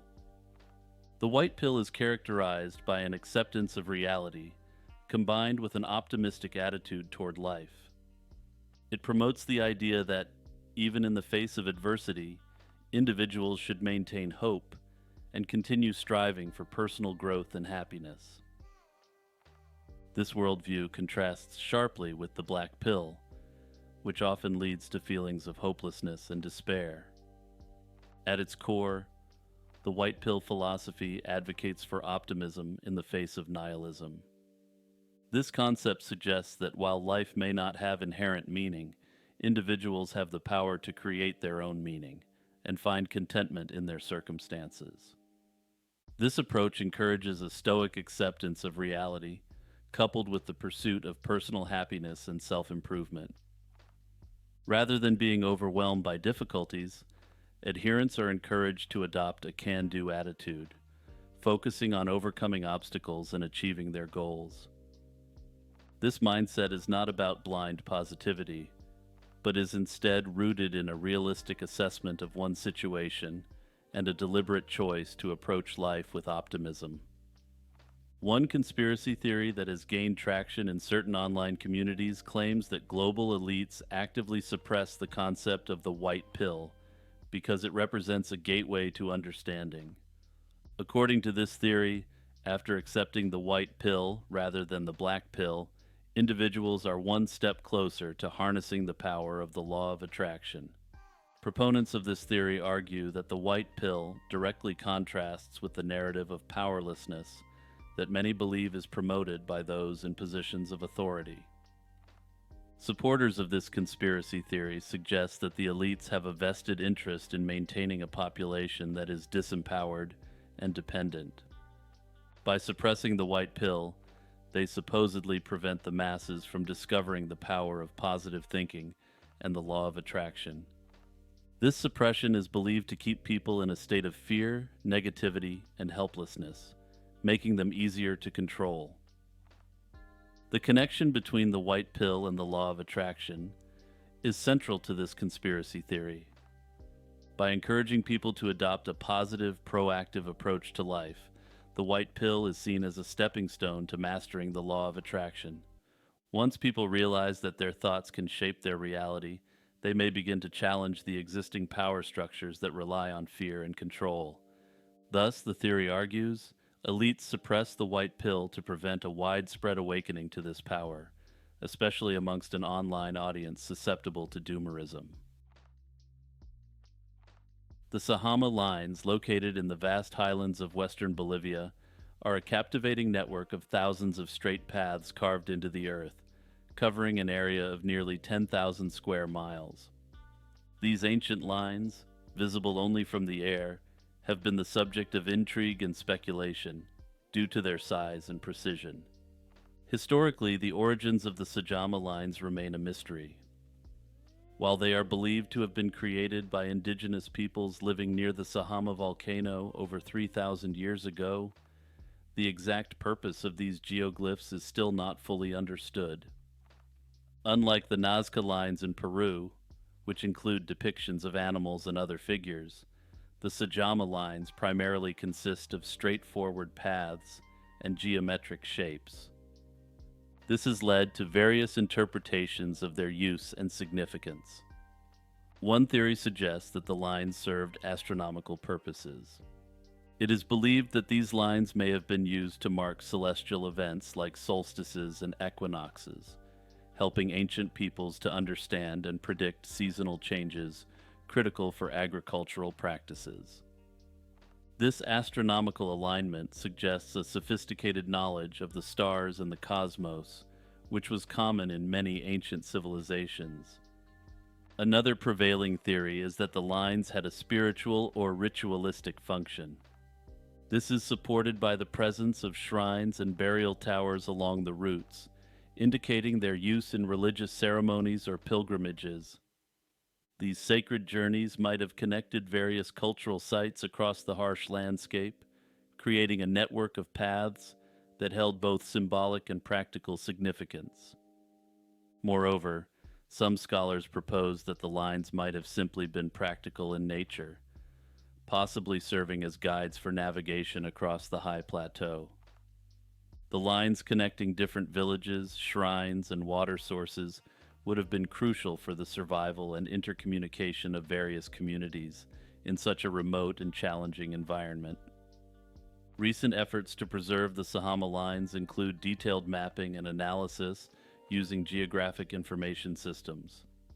Others have speculated that these lines were either made as a means to communicate with extraterrestrial beings or made by these beings themselves.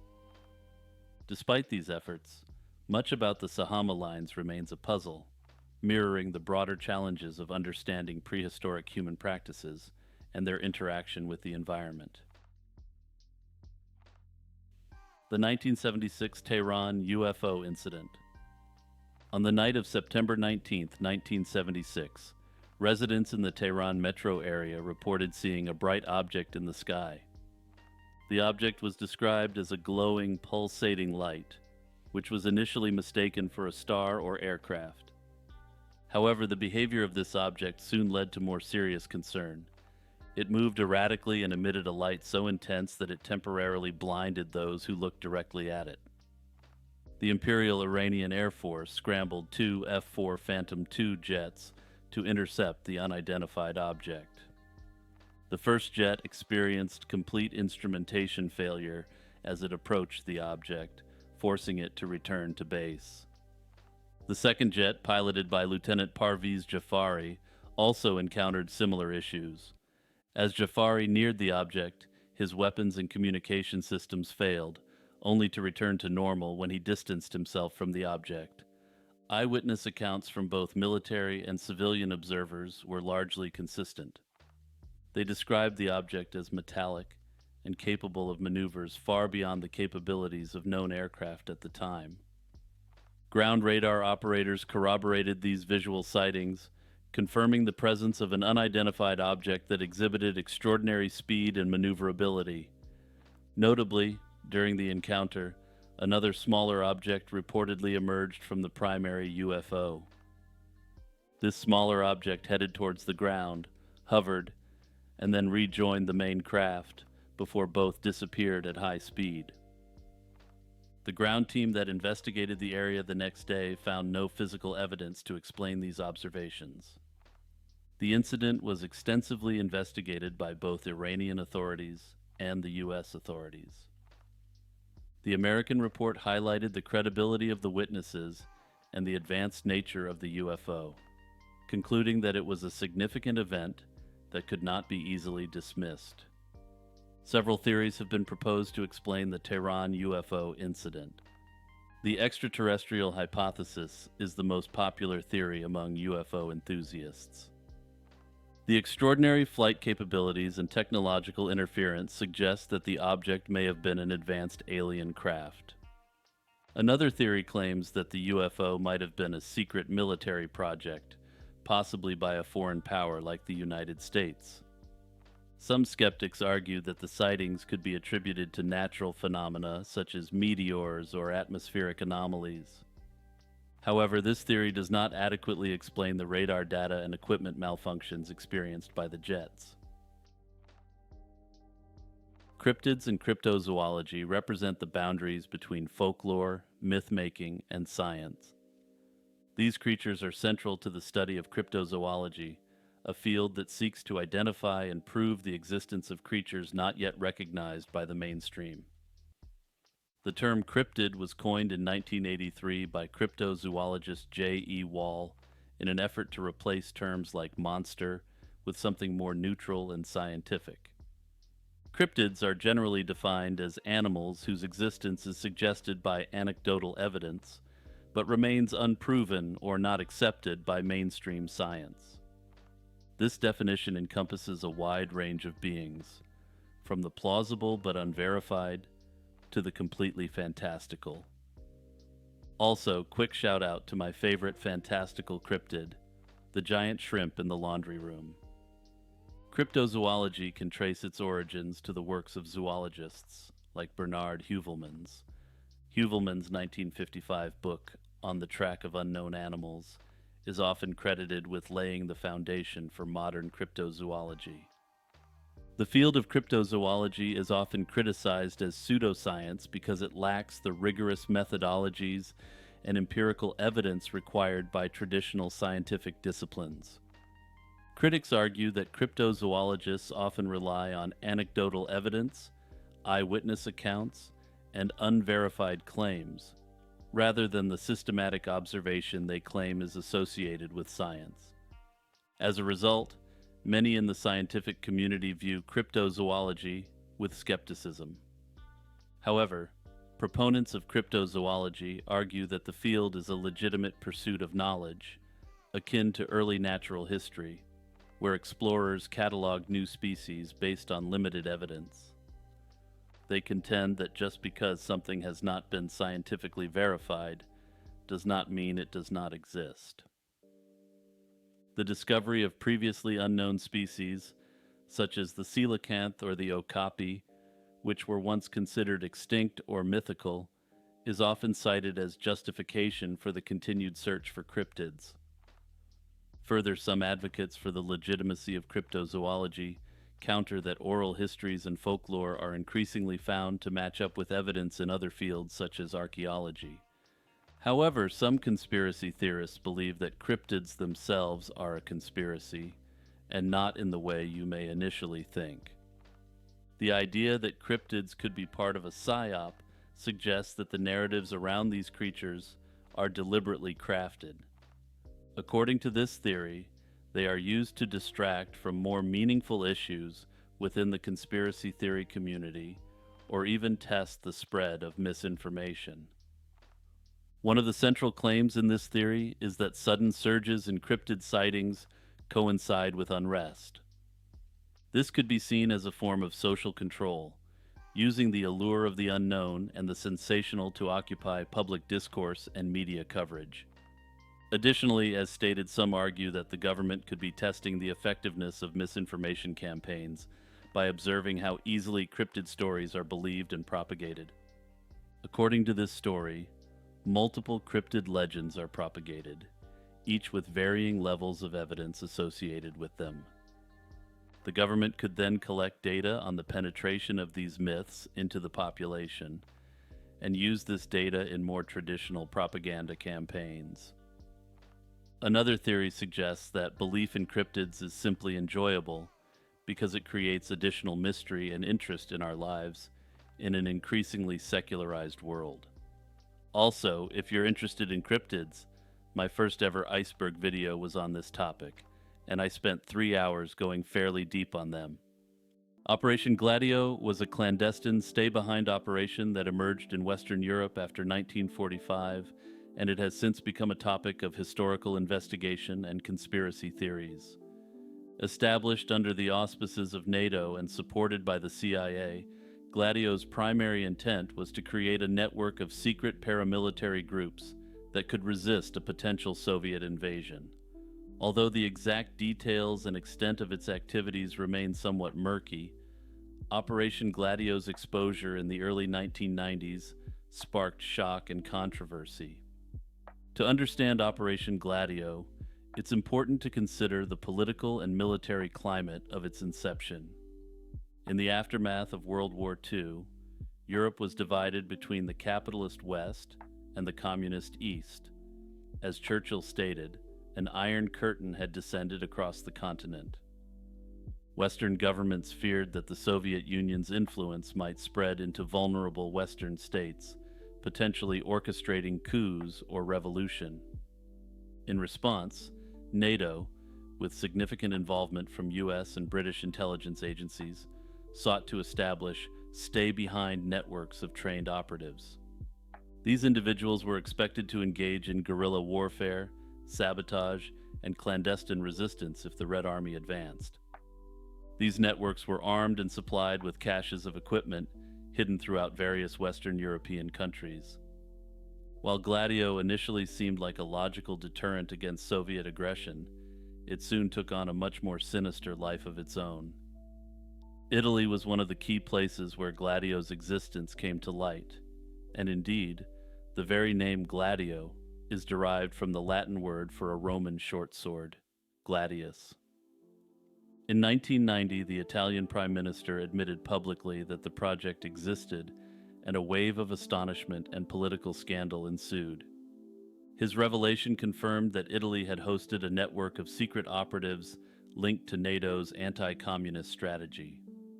The mere presence of these secret armies would have been controversial enough, but Operation Gladio's shadowy history is also entwined with allegations of the so-called strategy of tension.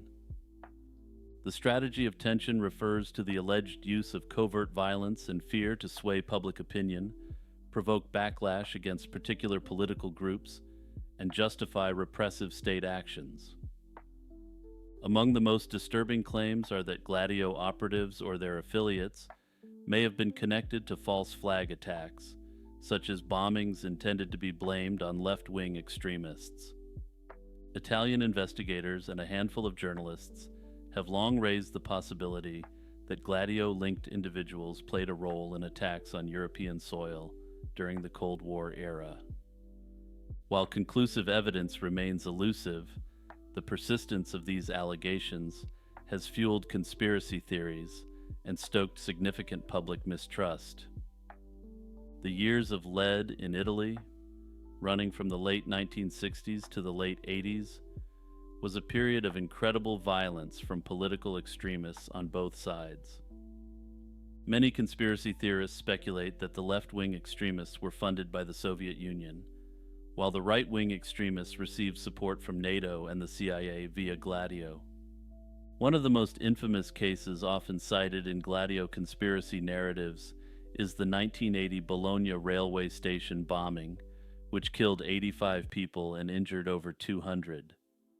Although official investigations mostly attributed the bombing to independent right-wing agitators, conspiracy theorists link this strike to Gladio. However, it's crucial to note that these claims are not universally accepted. Mainstream historians and independent scholars stress that definitive proof linking Gladio directly to such atrocities has never been conclusively demonstrated. Despite this, the very secrecy and lack of transparency around Operation Gladio have allowed these conspiracy theories to flourish. Without official archives fully opened and with many documents still classified, it's no surprise that speculation thrives.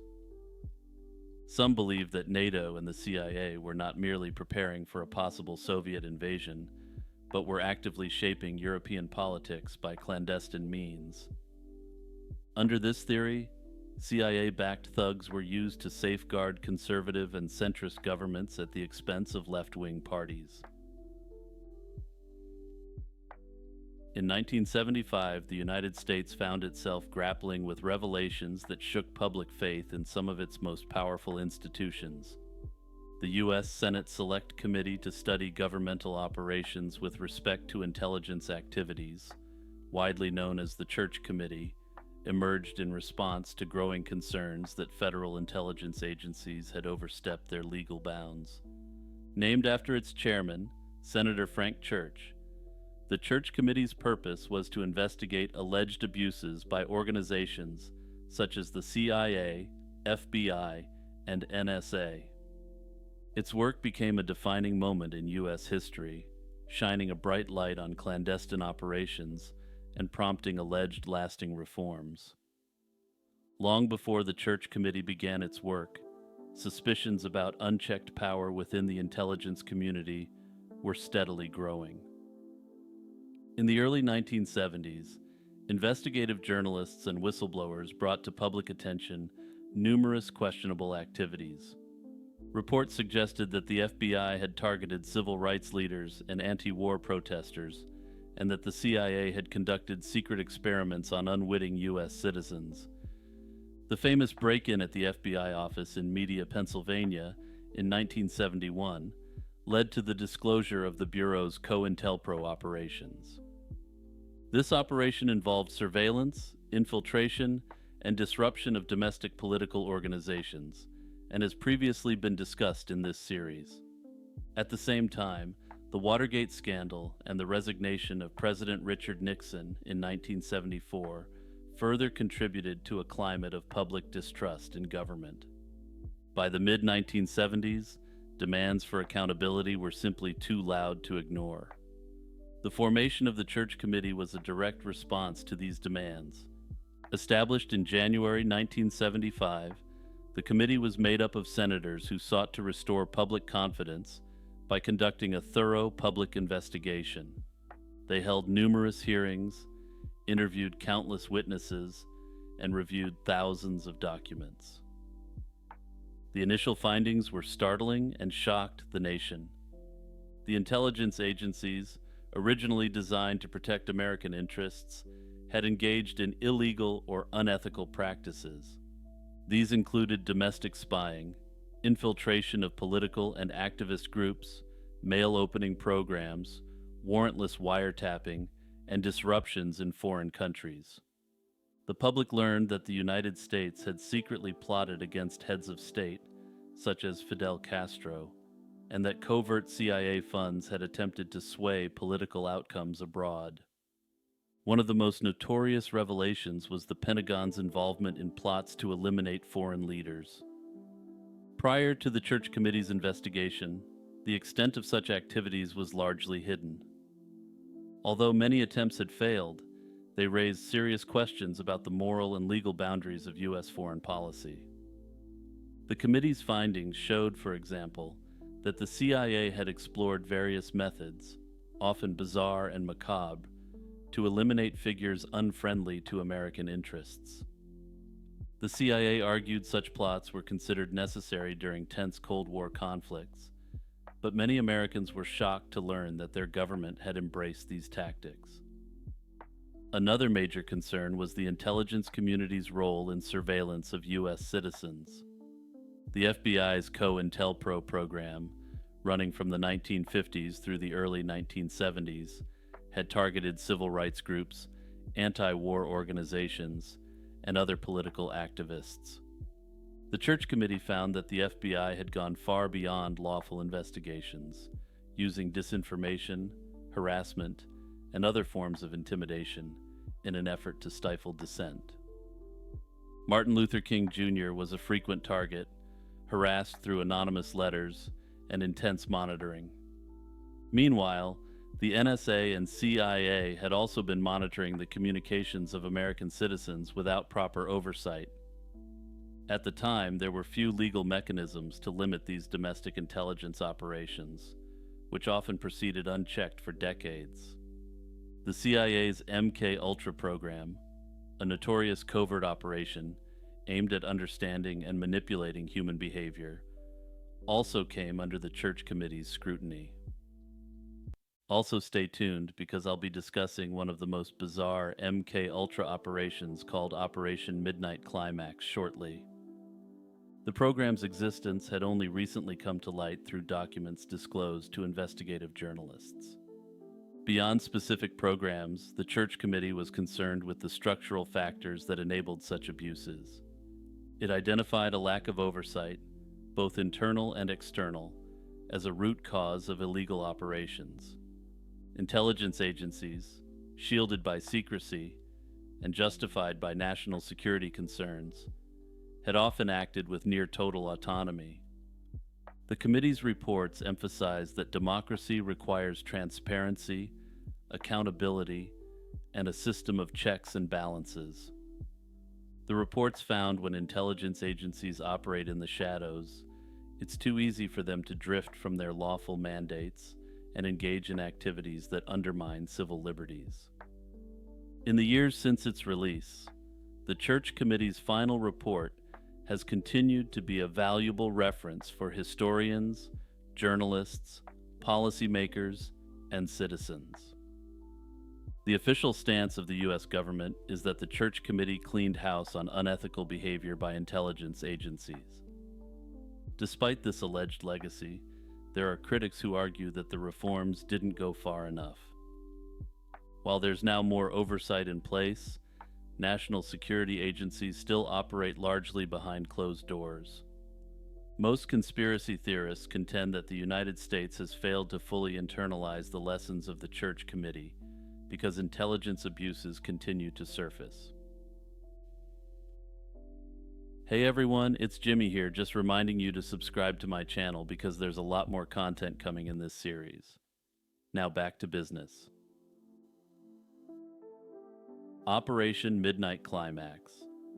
You're going to have to forgive me for the amount of euphemisms I use in this section, but given we're on YouTube, it's necessary. This was a covert undertaking orchestrated by the Pentagon during the early years of the Cold War. It was a lesser-known component of the infamous MK-Ultra program, which aimed to explore and perfect various techniques of mind control using psychoactive substances such as LSD.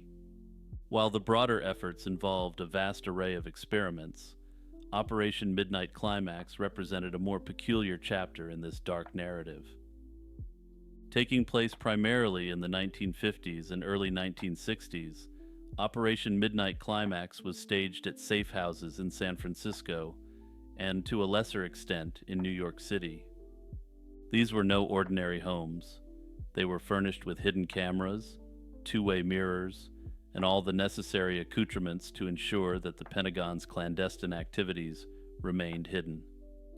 The agency employed, let's call them ladies of negotiable affections, as unwitting operatives.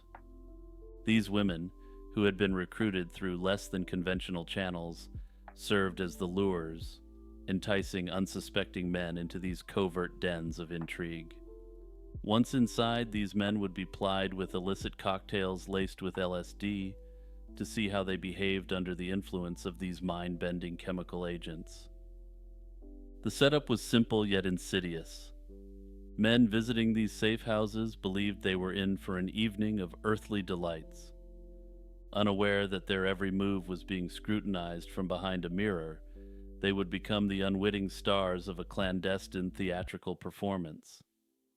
The CIA's observers would sit in a hidden room, taking notes, and watching how their guests reacted to the potent substances slipped into their drinks. The purpose, at least officially, was to determine if such tactics could enhance interrogation techniques, and by extension, national security.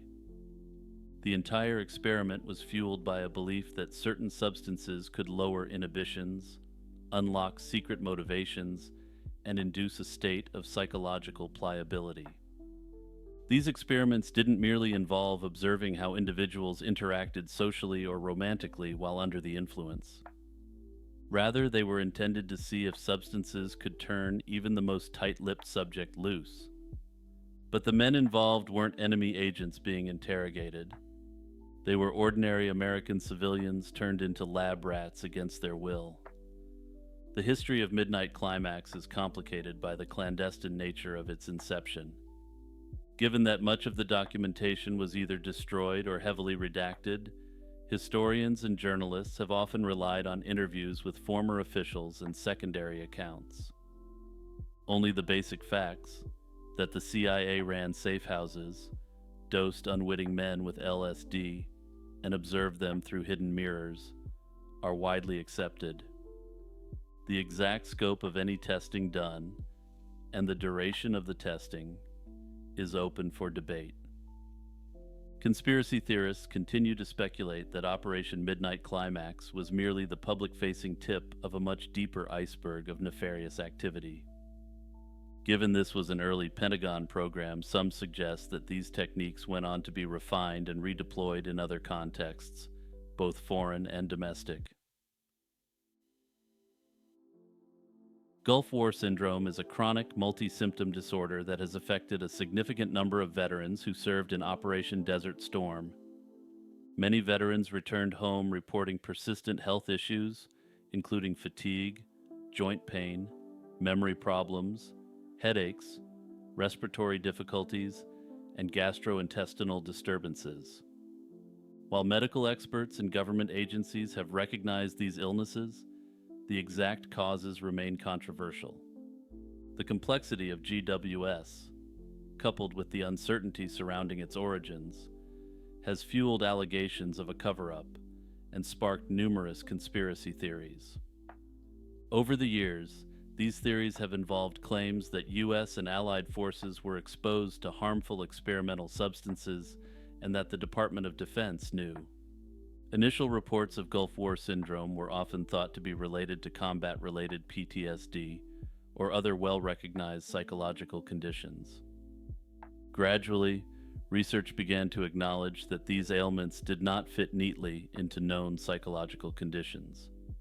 Studies commissioned by the VA and Congress indicated that Gulf War veterans were suffering from a distinct cluster of symptoms not easily attributable to other disorders.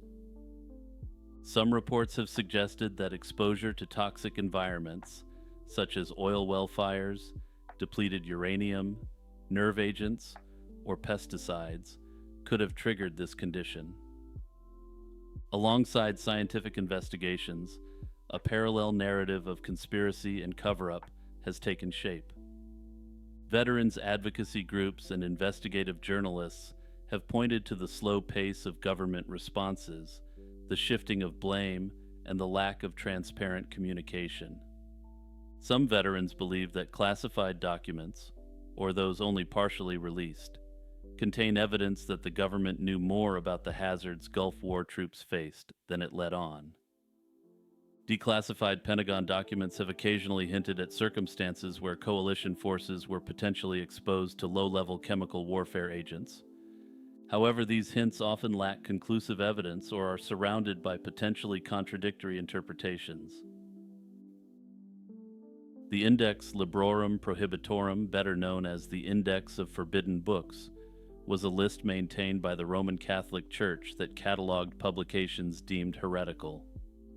Established in the 16th century, the index aimed to protect the faithful from theological errors and preserve the integrity of church doctrine.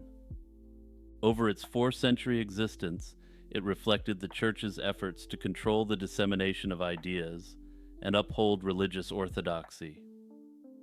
The roots of the index trace back to the early 16th century, a period marked by significant religious upheaval. The Protestant Reformation, initiated by Martin Luther in 1517, challenged the authority and teachings of the Catholic Church. In response, the Church sought mechanisms to curb the spread of what it considered heretical writings. In 1559, Pope Paul IV promulgated the first official index, listing books considered dangerous to the faith or morals of Catholics. This initial compilation was stringent, reflecting the Church's determination to counteract the influence of Protestantism and other perceived threats. The Council of Trent convened to address the challenges posed by the Reformation, and there it was recognized there was need for a more systematic approach to censorship.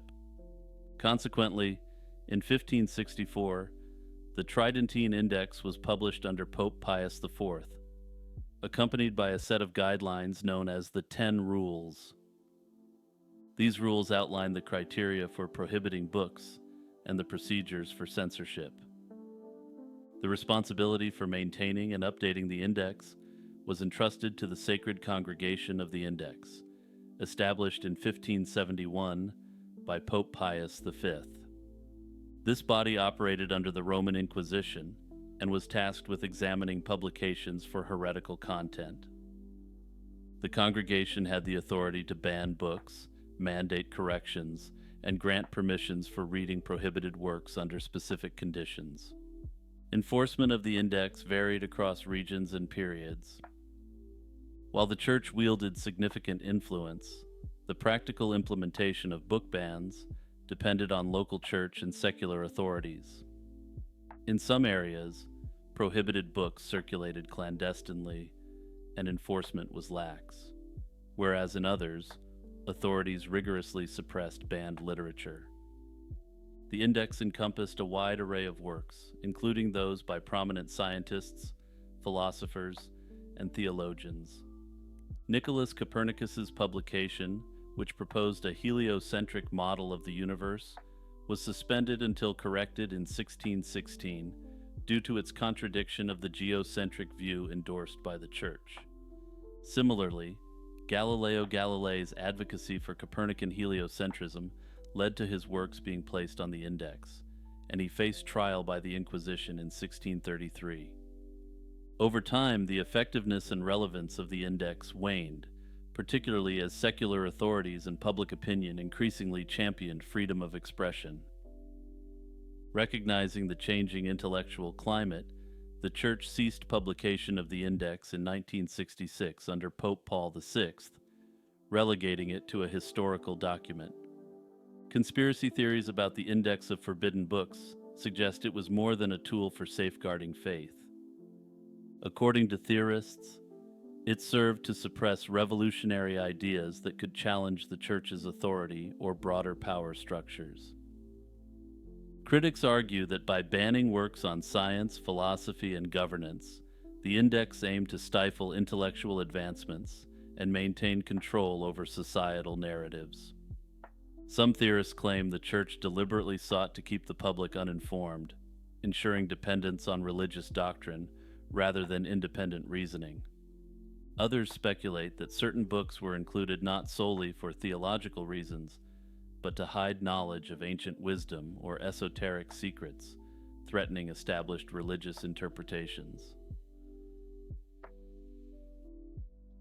In Gnostic cosmology, archons are malevolent entities that govern the material world, acting as obstacles to spiritual enlightenment. The term archon derives from the Greek meaning ruler or authority. These beings are often depicted as the creators and overseers of the physical universe, enforcing ignorance and preventing souls from attaining gnosis, knowledge of the divine realm. Central to Gnostic belief is the concept of the demiurge, a subordinate deity responsible for the creation of the material world. This entity is often identified with the God of the Old Testament and is considered ignorant or malevolent. The archons serve the demiurge, named Yaldabaoth, assisting in the construction and maintenance of the physical realm. They are typically associated with the 7 classical planets: Saturn, Jupiter, Mars, the Sun, Venus, Mercury, and the Moon, each governed by a specific archon. This planetary association reflects the archon's roles in influencing human destiny and maintaining the soul's entrapment within the material world. The Hypostasis of the Archons, a Gnostic text from the Nag Hammadi library, provides a detailed account of these entities.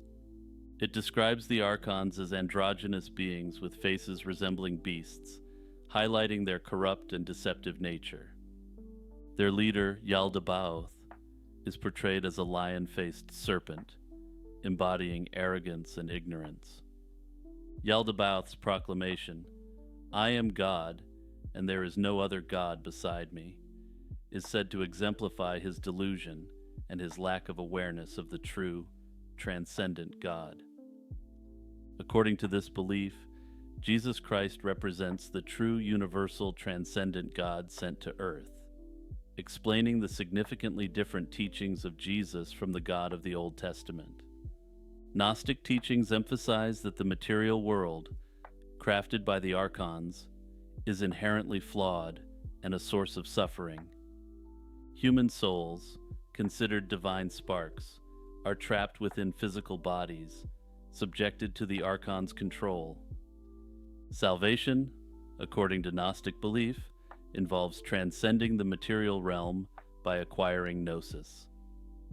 This esoteric knowledge enables individuals to recognize their divine origin and navigate past the archons, ultimately reuniting with the true God.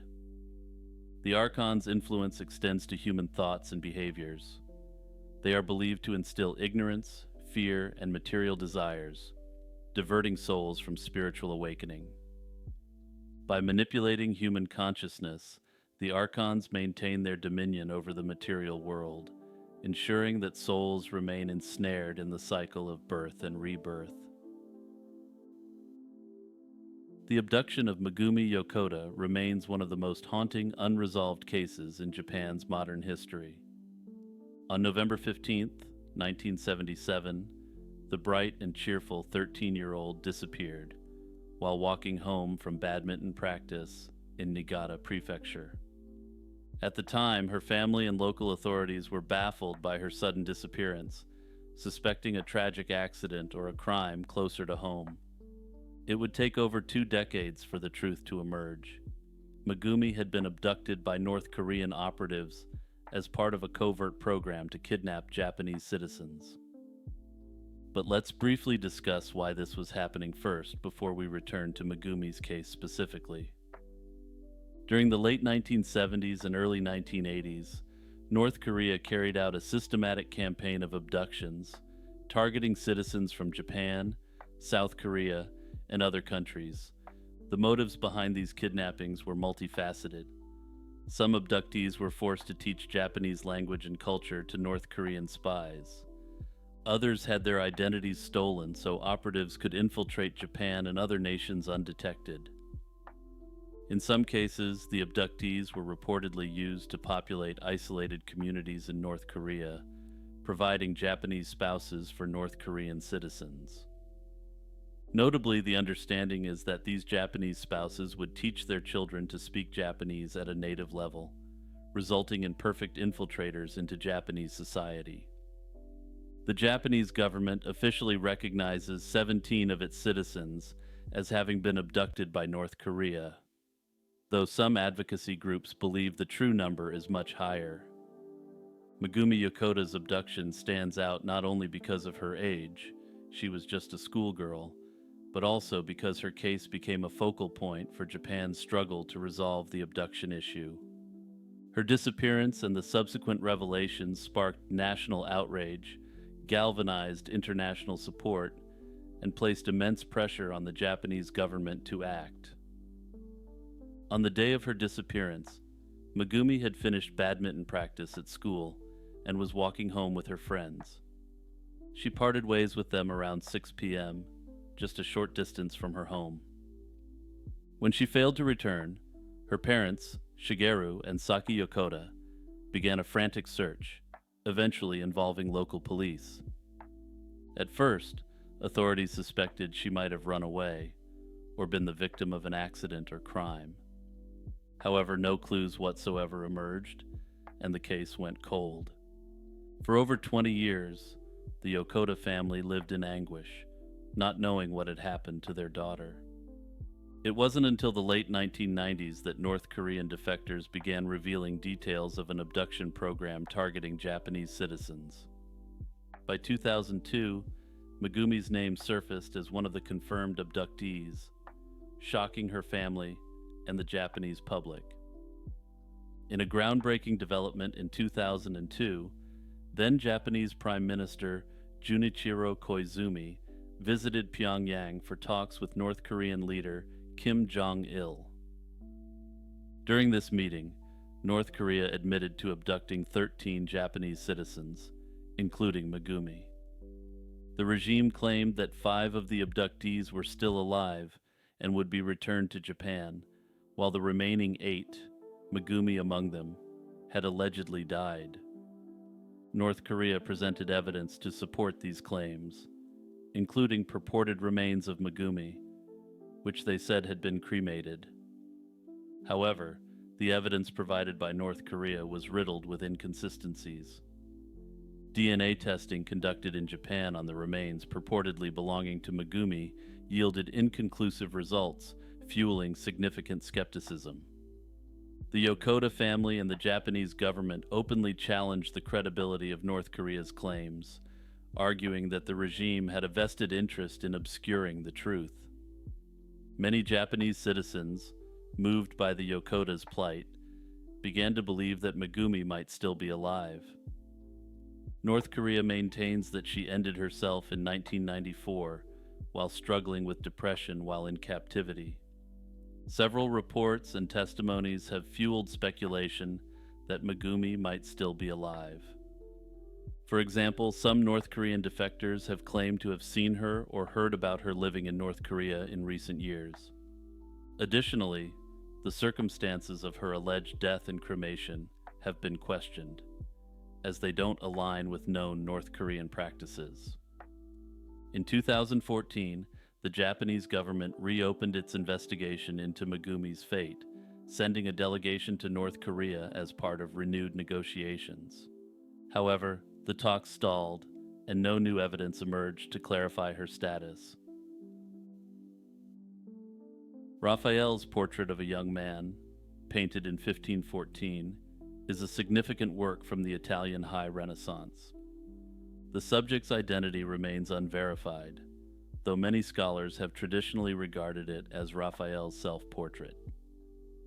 The facial features are perceived by specialists as compatible with, if not clearly identical to, the only undoubted self-portrait by Raphael in his fresco The School of Athens at the Vatican. The portrait depicts a richly dressed and confidently poised young man, embodying the elegance and sophistication characteristic of Raphael's work during this period. The subject's attire and demeanor reflect the cultivated mannerist expression prevalent among the noble class in early 16th century Italy. Before World War II, the painting was part of the Czartoryski Museum's collection in Kraków, Poland.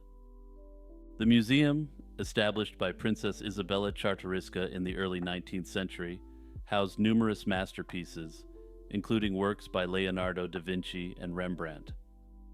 These works were acquired by the Czartoryski family during their extensive travels across Europe, with this particular work being acquired in 1798. Interestingly, the provenance of the painting prior to its acquisition by the Czartoryski family in 1798 remains largely undocumented. Specific records detailing its ownership during the intervening centuries are scarce. In 1939, as Germany invaded Poland, the Czartoryski family attempted to safeguard their collection by hiding key pieces, including Raphael's Portrait of a Young Man, in a residence in Sieniawa. Despite these efforts, the Gestapo discovered the hidden artworks. Hans Frank, the German-appointed Governor-General of occupied Poland, took possession of the painting. He displayed it prominently in his residence at Wawel Castle in Kraków. As the war neared its end in January 1945, Frank transported several artworks, including Raphael's portrait, to his villa in Neuhaus am Schliersee, Germany. After his arrest by American forces in May 1945, many looted artworks were recovered, but Portrait of a Young Man was not among them. Its whereabouts have remained unknown since then, giving rise to significant speculation as to its whereabouts. One prominent idea is that the painting may now reside in a private collection, possibly in Germany, the United States, Switzerland, or Russia. During and after the war, clandestine art transactions were common, and it's plausible that the artwork was discreetly acquired by a private collector who has since kept it hidden. Some experts suspect the painting may even have been passed down through generations. Under this theory, its owners are either unaware of its historical significance or purposefully keeping it concealed to avoid legal or financial consequences. This theory remains compelling given the secrecy that often surrounds private art holdings. Another possibility is that the painting was destroyed during the chaotic final days of the war. This theory gained attention due to dramatizations like the 2014 film The Monuments Men, which portrayed German forces deliberately destroying stolen artworks. While no evidence confirms this scenario, the destruction of countless cultural artifacts during the war makes it a sobering possibility. If true, it would mean that the Portrait of a Young Man is lost forever, joining the long list of cultural treasures irretrievably damaged in wartime. A less grim but equally plausible theory is that the painting may simply have been misplaced during the extensive relocations of art throughout the war. In their efforts to safeguard or hide cultural treasures, officials from various countries moved countless artworks into storage. Some items became lost or forgotten in these vast repositories, particularly in the post-war period, when the focus shifted to rebuilding cities and infrastructure. It's possible that Raphael's work lies dormant in one of these storerooms, waiting to be rediscovered. Finally, there is the theory that the painting is held by individuals who unknowingly acquired it during or after the war. Looted artworks often changed hands multiple times, and some pieces were sold without their origins being fully disclosed. In this scenario, the portrait of a young man might be hanging in someone's home, unrecognized for the masterpiece it truly is. Personally, I find this scenario somewhat unlikely, given the very clear quality of the work, and given that Raphael is one of the most famous painters of all time. In Gnostic traditions, Sophia, whose name means wisdom in Greek, is a central figure embodying both divine wisdom and the human soul's journey toward enlightenment. While her roots can be traced to earlier literature and Hellenistic philosophical thought, in Gnostic cosmology, Sophia becomes a complex, mythic presence. Understanding her is pivotal to understanding both the structure of the universe and the plight of humanity trapped within it. She represents a feminine aspect of the divine, often depicted as the female counterpart of Jesus Christ, and is sometimes identified with the Holy Spirit. In some Gnostic writings, she stands as the consort of the Christ, reflecting a cosmic partnership that mirrors divine principles of balance and completion. Gnostic cosmology typically begins with an unknowable supreme God, a boundless, pure source of divine fullness, pleroma, from whom emanate various divine beings known as aeons. These aeons often exist in balanced male-female pairs, each representing specific attributes or aspects of the divine. Sophia is considered the last and lowest of these aeons, situated at the boundary between the divine fullness and the emerging material realm. Her position at the periphery of the pleroma makes her uniquely vulnerable to error and isolation, a theme that Gnostic texts explore to explain the flawed nature of the material cosmos. Her narrative is pivotal in explaining the creation of the material world and the human condition. According to Gnostic myth, Sophia was driven by a profound yet misguided desire to apprehend the supreme God without her male counterpart. This caused her to venture beyond her proper domain and rupture the divine order.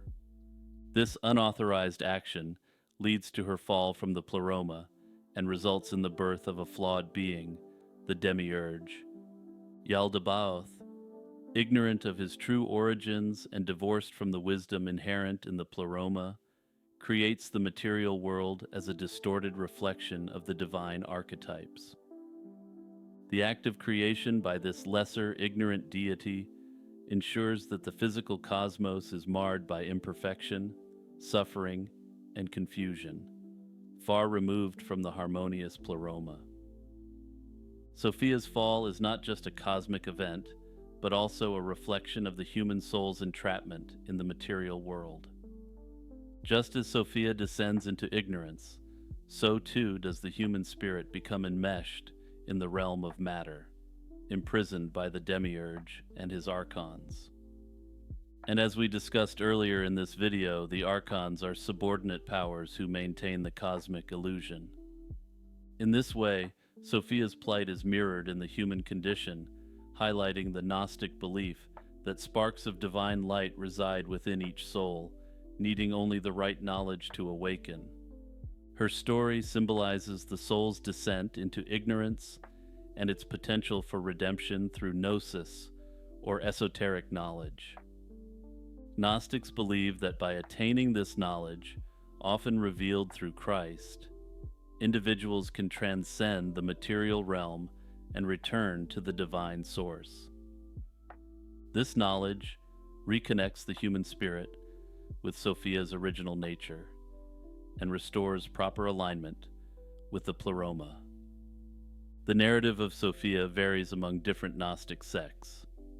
In most accounts, she is depicted as the mother of the demiurge, while in others, she is portrayed as a consort of his that she created. Some traditions split her figure into two aspects: a higher Sophia, who remains in the pleroma as an archetype of wisdom, and a lower Sophia who suffers the fall and entanglement in matter.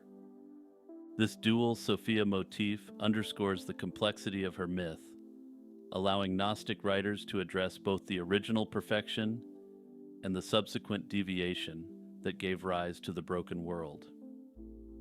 Despite these variations, her role as a mediator between the divine and material worlds remains consistent. Sophia bridges heaven and earth, her tragedy and eventual partial redemption serving as a cosmic parable. Through her, Gnostics understand that the world's suffering, ignorance, and fragmentation originate not from the supreme God, but from a subordinate, misguided force.